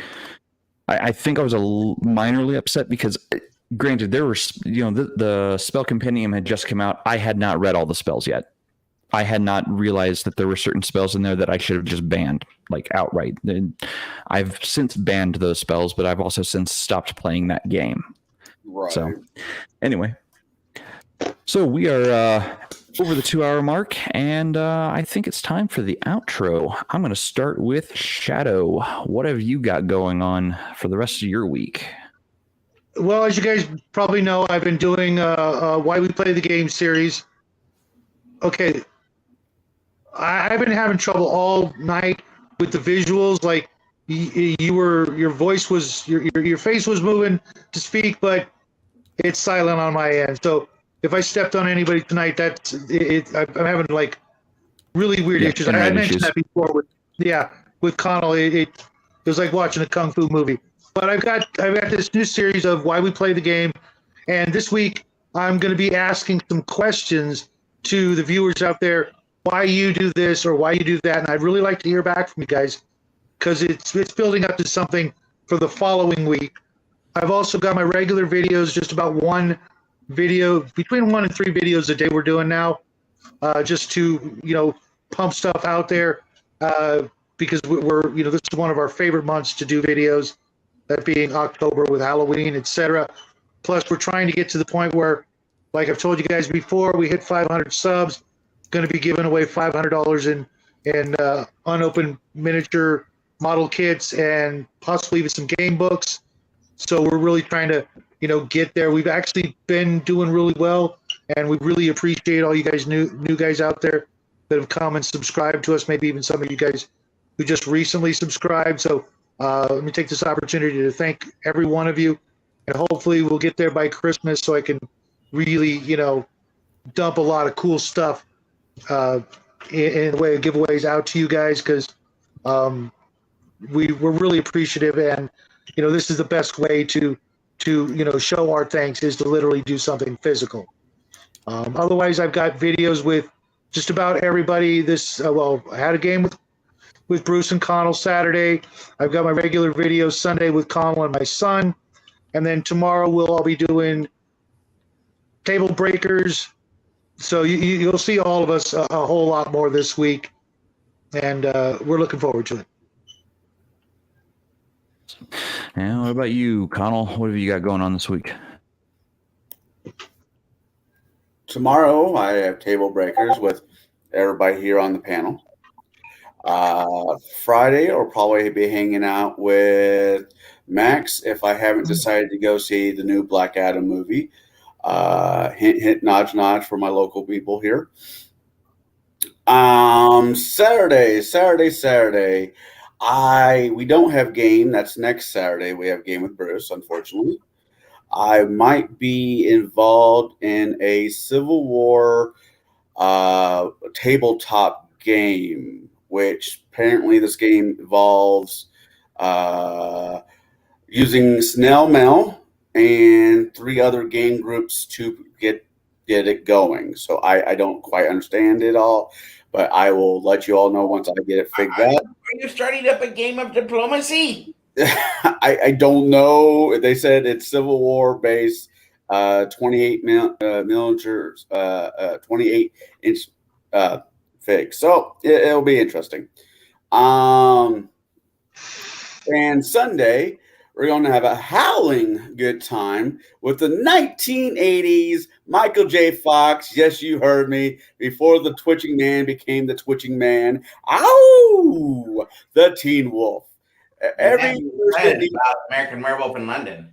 No, gotta keep this kid friendly because we have Jack. And there's nothing more kid friendly than a coming to age and fur balls. It has dancing, it has romance, it has kegers. What more does a teenager need?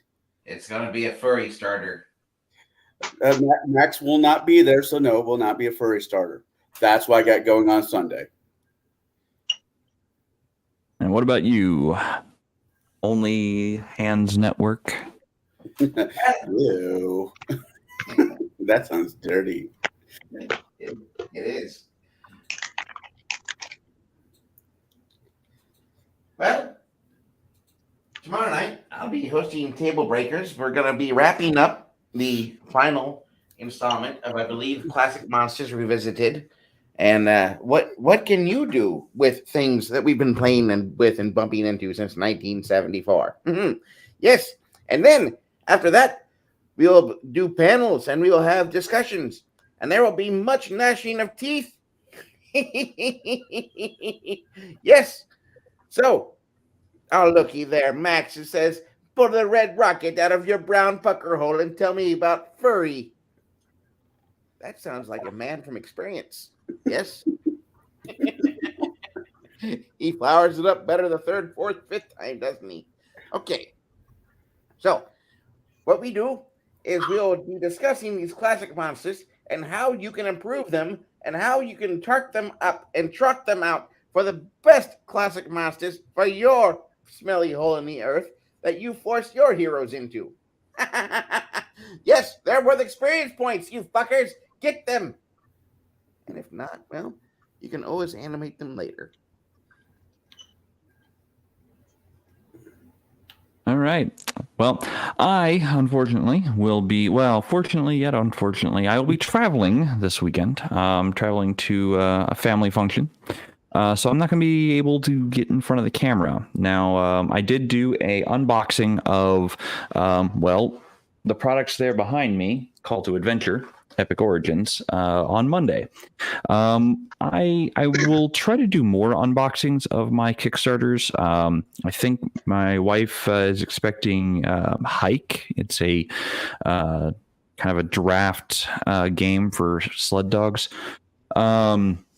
Or about sled dogs. I don't remember all the details of it. So we're going to probably unbox that on camera once it arrives.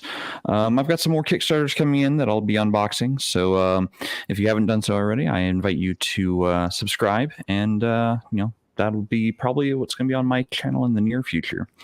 So no new video for me coming out this week. I've kind of been very busy lately. And yeah. And if you haven't done so, please subscribe to these gentlemen here. And I'm just going to put this up on the screen. Oh, there we go. And this has been Gatekeepers. If you enjoyed it, make sure to hit the like button. If you really enjoy it, consider subscribing. And with that, I think we're out of here. Drop some notes of wisdom in the comments. Yes. Yes, let us know if